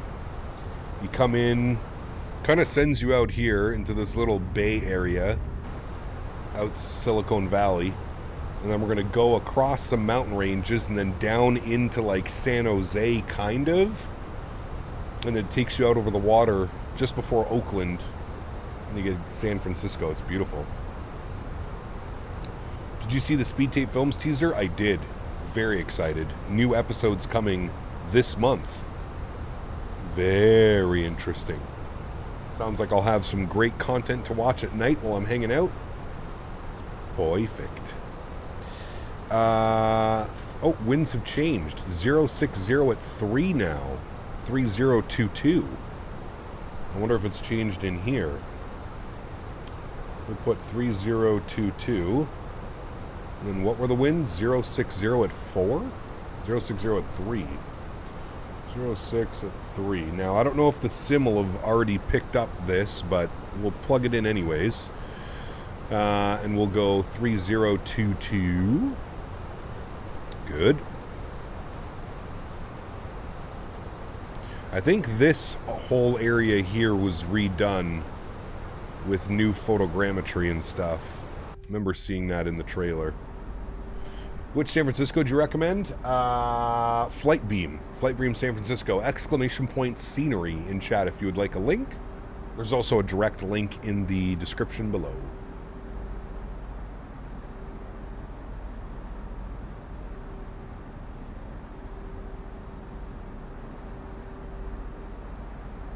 Yeah, you want Flight Beam San Francisco.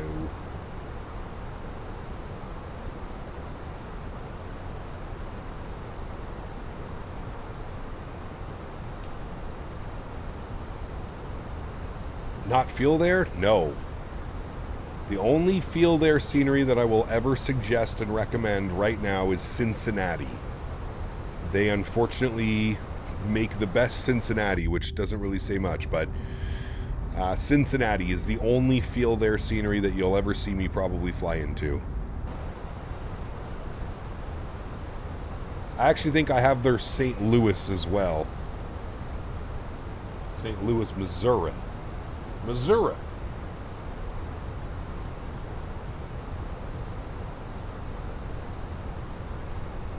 St. Louis, Missouri. How many type ratings do these guys have? Speed tape films, that's insane.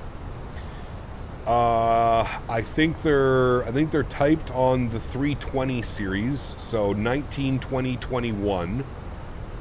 I think they have their 787, their 777. Those are most airplanes that you see them fly. I think he might have his 330 as well. So probably 3, 19, 20, 21, 330, 777, 787. I think those are, and 737. Don't forget about that. That's a big one that they fly as well.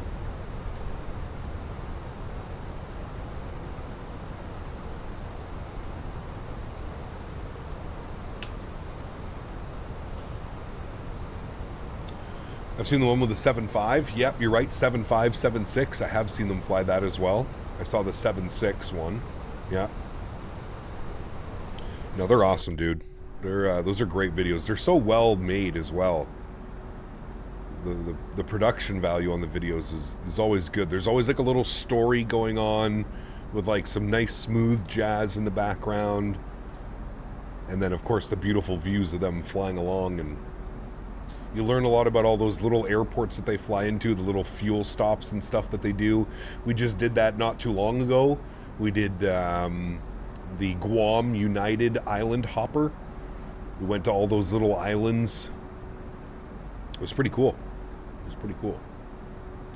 Yeah, new cockpit casual soon. Yeah, very cool, man. Very, very cool. All right. So San Jose is just over there. Just on the other side of those mountains. You can actually probably see the airport. That's downtown San Jose, so the airport's right here. Yeah, there you go. Alright, we're coming up on 10,000 feet. We're going to arm... Hey, I got it first time that try. Nice. Ground spoilers armed. Auto brake is set to low. Good. 3022 is set for the QNH. We've got our minimum set. There's 10,000 feet, so we'll go seatbelts and landing lights. We'll ding the cabin. Advise that we are 10 minutes from landing. His father does the music? Yes, he does. Yeah. Are you going to go back to 2020 to fly the 7.5 or stick with 24? No, I'll use the compatible version in 24. Presuming there's no like crazy bugs. If you saw the update video that Bluebird posted on their YouTube channel, they were basically saying that like everything should work functionality wise. Everything should work in the 2024 version upon release. It's just not going to take advantage of some of the new stuff that 2024 offers. But we are getting a 2024 native version as well for free if you purchase the 7.5.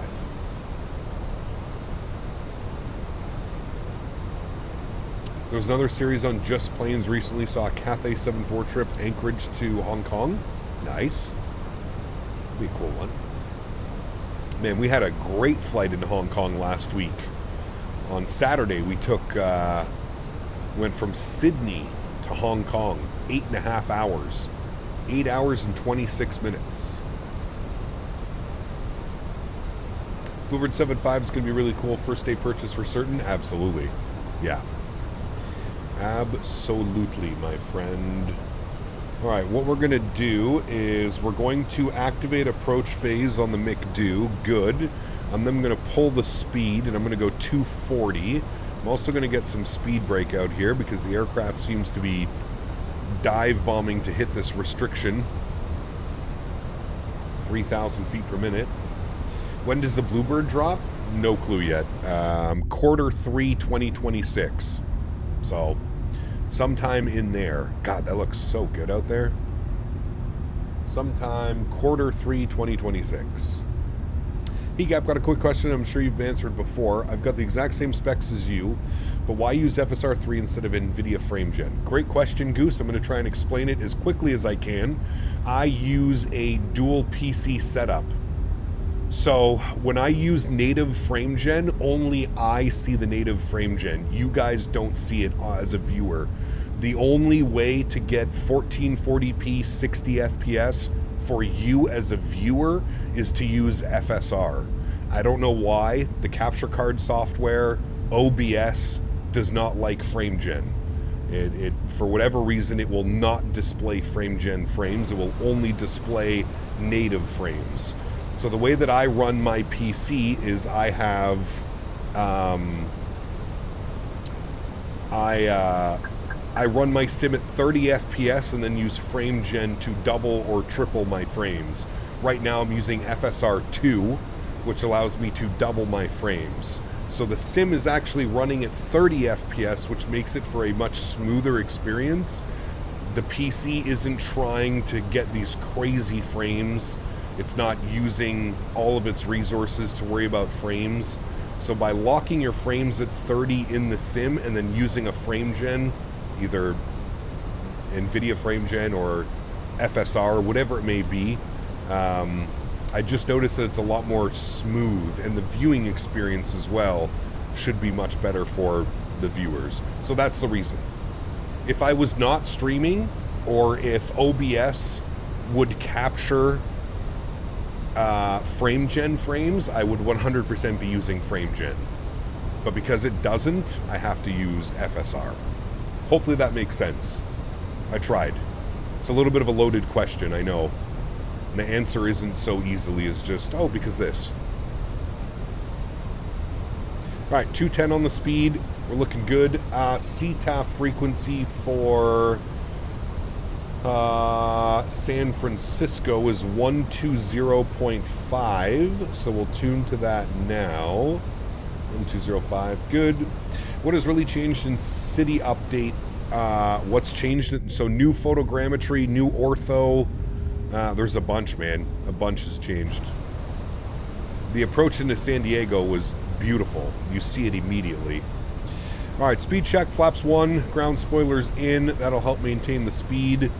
Oh, I didn't get it first. Oh, there we go. I got it. I feel like you have to be like on the side of it now. To prevent the dive bombing in the Fenix on descent, set your cost index to 5, about 50 nautical miles before descent, and then descent is much smoother. So my only concern with that, Johan, is when you descend on a cost index of 5, your descent speed is very low. Like, I've noticed like 250, 260 knots through Mach transition, which is far too low. Especially if there's people like around you and stuff. Why am I getting a traffic call out?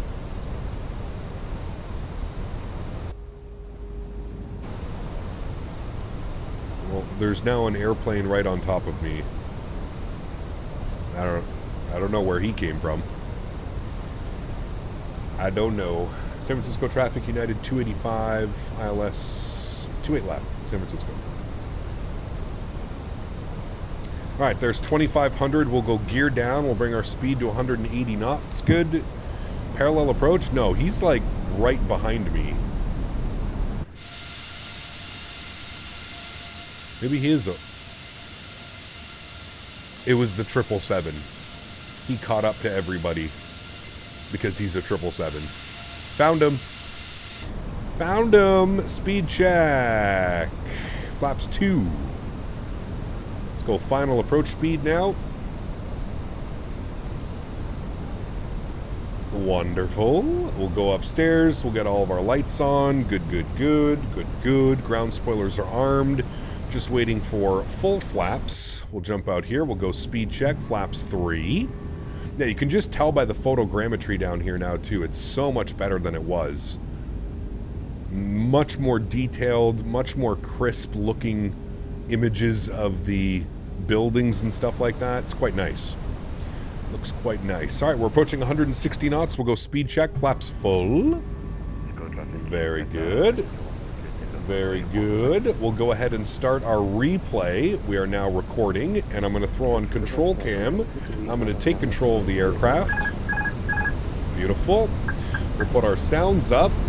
Enjoy the arrival, friends. 1000. Checked. Landing checklist, gear down, flaps full, ECAM, no blue. Wonderful. So I am showing that little bit of a 4-knot quartering tailwind. Should be no factor, but I am showing it, so that means we are on... The weather has updated in the sim as well.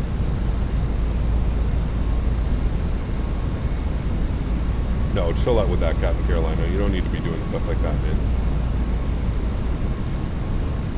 See how much faster his approach speed is than us. Which is a little bit weird, because we're pretty quick on our approach speed as well. 500. Checked. Pretty cool visual, though, seeing him land right there in front of us.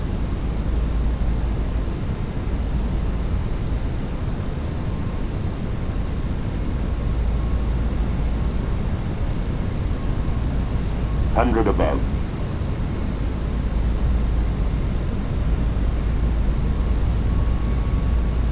Minimum. Continue.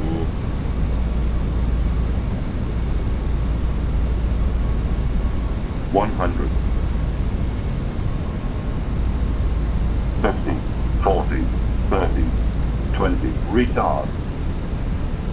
5. Goes down gently. Reversers are out. Decelerating. Very nice, friends. Very nice. Not too floaty. Perfect.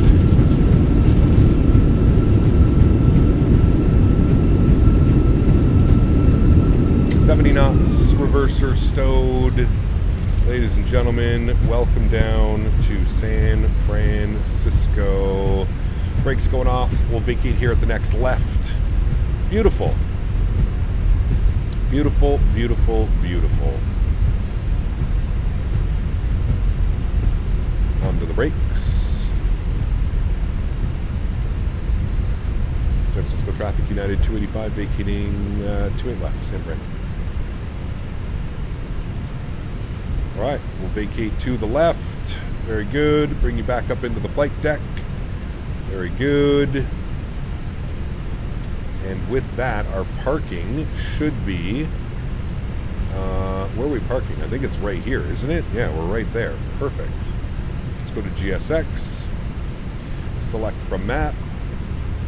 And we want this guy right here on the corner. Select. No. Good. And runway, sorry, landing lights are off, nose light off, runway turn-offs off, strobe lights off, wing lights off, APU master start switch goes on. Good. There's our gate right over there where we started the day, friends. We'll clean up the ground spoilers, we'll clean up the flaps.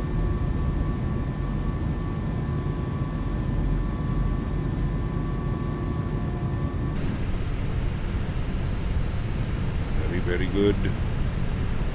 Going this way. Should be right on the corner here for us. Beautiful. APU master start switch is on. Nose light goes off. Life begins at 40. Take care, my man. Hopefully we'll see you tonight for the other stream. If not, I will catch you on Friday, my good sir. Not a bad landing. I would say it was a great landing. 140 foot per minute, minimal float. Felt like a good landing to me. Take that all day. I'm not quite sure what this docking system is. I don't know if I've ever seen this. Am I waiting for an orange and red light? Maybe. Oh, yeah, there's orange light. Will it give me a red light? Or is that just where I'm supposed to stop? Oh, there's the red light. Okay, cool. I don't know if I've ever seen that before. Is that a new thing with GSX? Interesting. APU and APU bleed is on. Very good. Give you a nice little wing view here of these engines spooling down. Engine 1, engine 2 off.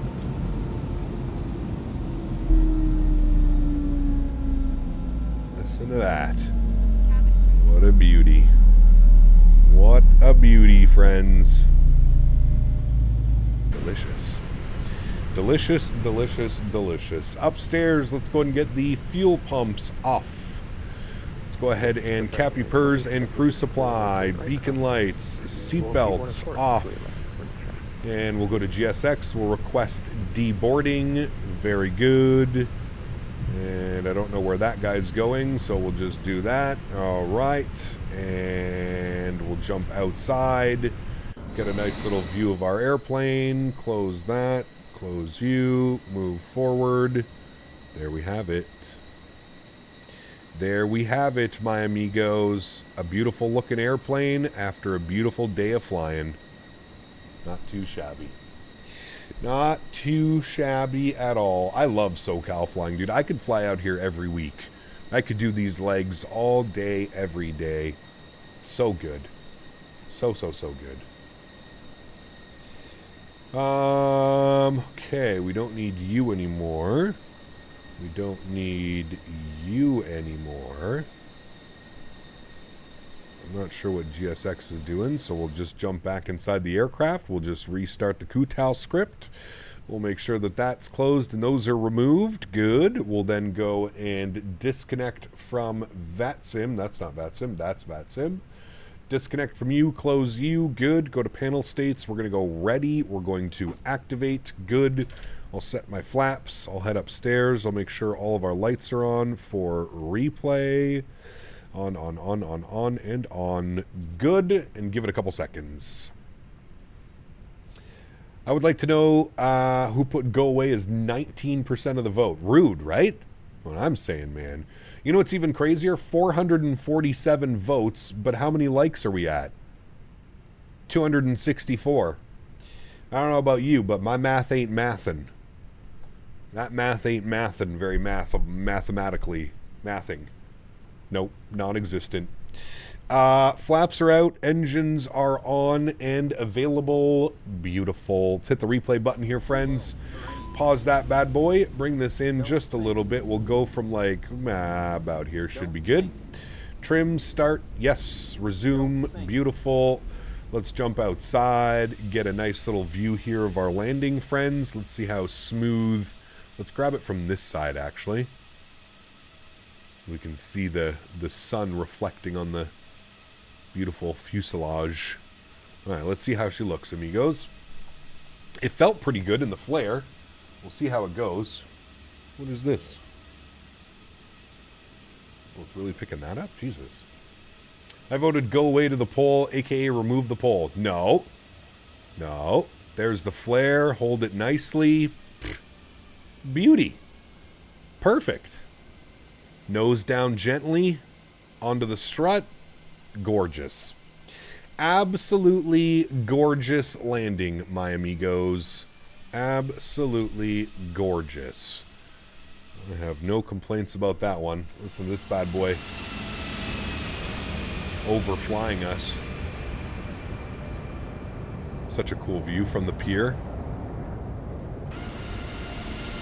Try and get it like right down to the touchdown spot for us.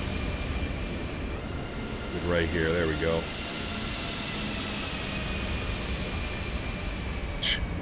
Beauty. What a beauty. Little smoke show for you guys as we make our way by. Not too shabby, friends. Not too shabby, my friends. We're going to take that 10 out of 10 times, that's for sure. 10 out of 10 times. Well, everybody, that's going to end this afternoon's live stream. We are live in a couple hours from now. About 3.5 hours from now, we're going to be live. We'll be doing some Air Canada ops this evening out of Montreal. We'll do some nighttime ops as well, so if you're looking forward to that, please do come and hang out. Mods, donators, and sponsors, thank you guys so much for everything that you do for the channel. Without you guys here, this would not be possible. I say it every stream. I truly do mean it. You guys are the backbone. You guys are what allow me to do this full time, and for that, I am forever grateful. So thank you all so much for your support. I truly do appreciate it. To everybody else that cannot donate using a monetary value but still supports the stream in any way that you can, smashing down the thumbs up button, flying with us on VATSIM, controlling on VATSIM, whatever it may be, I'd like to thank you guys just as much. Thank you, everybody, for the continued support of this channel. Again, we are live in a couple hours from now, so if you're looking for something to do tonight, please do come hang out. I'm going to go take my special first officer for a WALK, and I'm going to come back and I'm going to set up this evening's flight plan. I don't know where we're going to be going. Montreal to somewhere. I don't know. A lot of people were saying Montreal to Halifax. That could be fun. I feel like Montreal down to somewhere in the US, though. I almost want to do New York at night again. I almost want to do Newark or LaGuardia. LaGuardia? But I don't know. We've done New York a little bit lately. I don't know, chat. I don't know. I'll figure it out. I'll catch you guys in a couple hours. Happy landings, my friends. See ya!